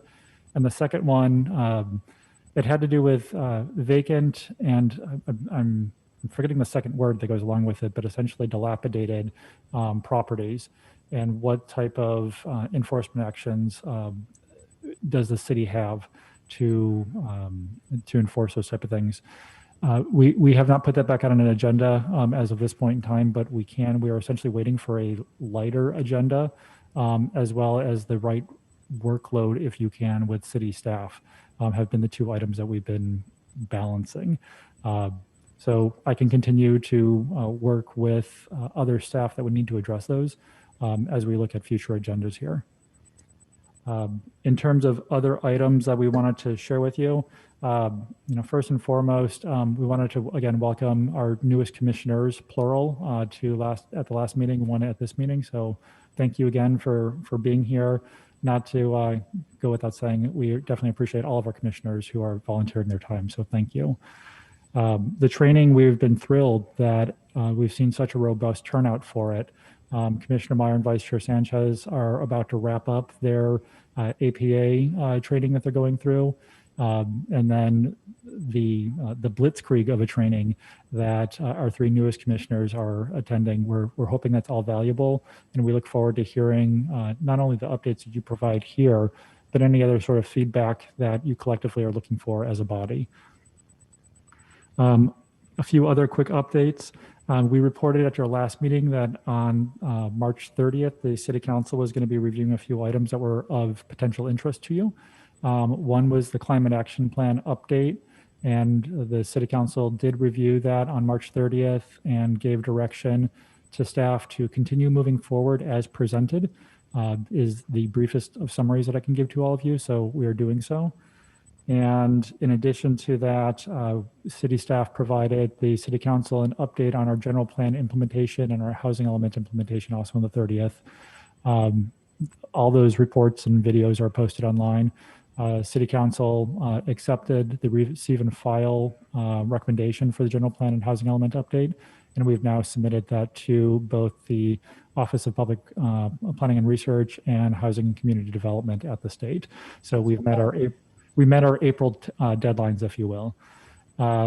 Your next meeting is on April 15th, and there's only two items that we believe will be fairly short, or maybe simple is another way of looking at it, that we'll be bringing to you. So we're hoping our next meeting for your collective benefits, both in terms of preparation and the actual meeting, will be relatively short. And with that, I don't have any other updates to provide to you at this point in time, but we thank you all for your volunteer service. So thank you. Thank you. All right. Any questions of Mr. Kolowitz? I knew. Of course. Commissioner Meyer. It's just my night. Yeah. Just full of questions. So more of a point of clarification for staff.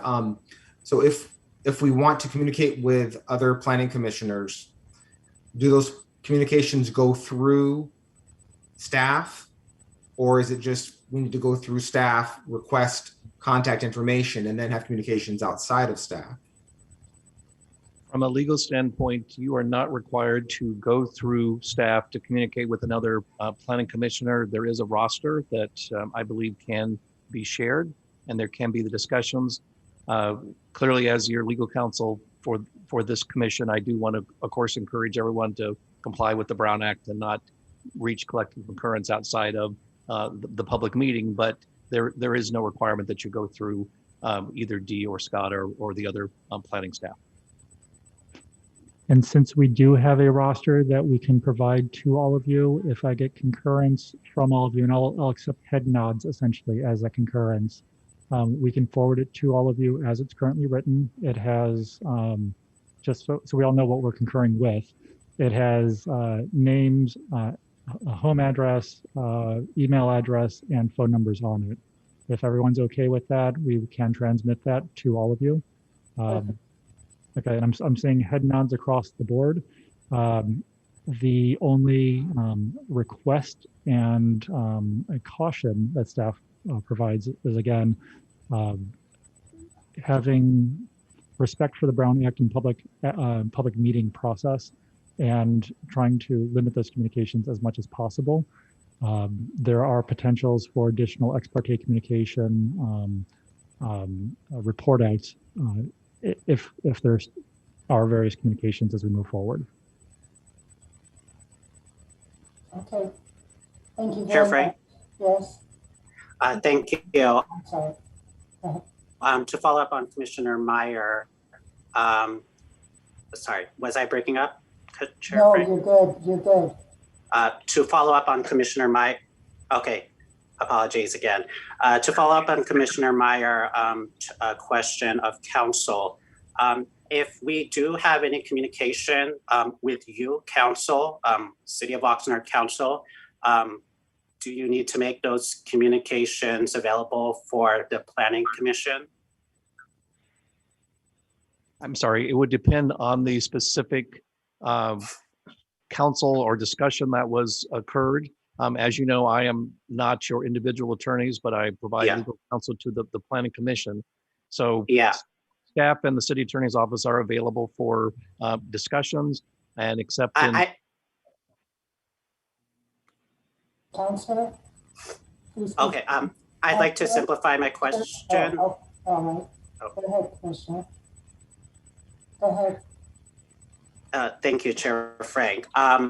What is the periphery of the confidentiality of any communications that we have with you? I understand you're not our personal attorneys, but I was wondering at what point you should or you're obligated to tell Planning Commission communications with individual Planning Commission members. This could be another extended discussion, but given the hour, I will make it brief. The only, I could see a couple of situations right off the top, to the extent that any planning commissioner disclosed that he or she had discussions with a developer, for example, and that was not disclosed during the beginning of the meeting, then there would be a necessity for purposes of due process and to protect the city's interest to disclose on the record that that particular planning commissioner had a discussion with a developer. But typically the kind of questions that I've had over my career with planning commissioners, they have a question regarding a specific element of a project, the kind of the legal issues, whether it be setbacks, appeals, et cetera. And those are the kind of questions which I do not feel the need to disclose to the members of the planning commissioner when I've worked with the city council, to the city council as a whole. So generally we can have a candid dialogue unless it hits some of those areas that relate to the broader issues that the planning commission would be considering. Okay, thank you.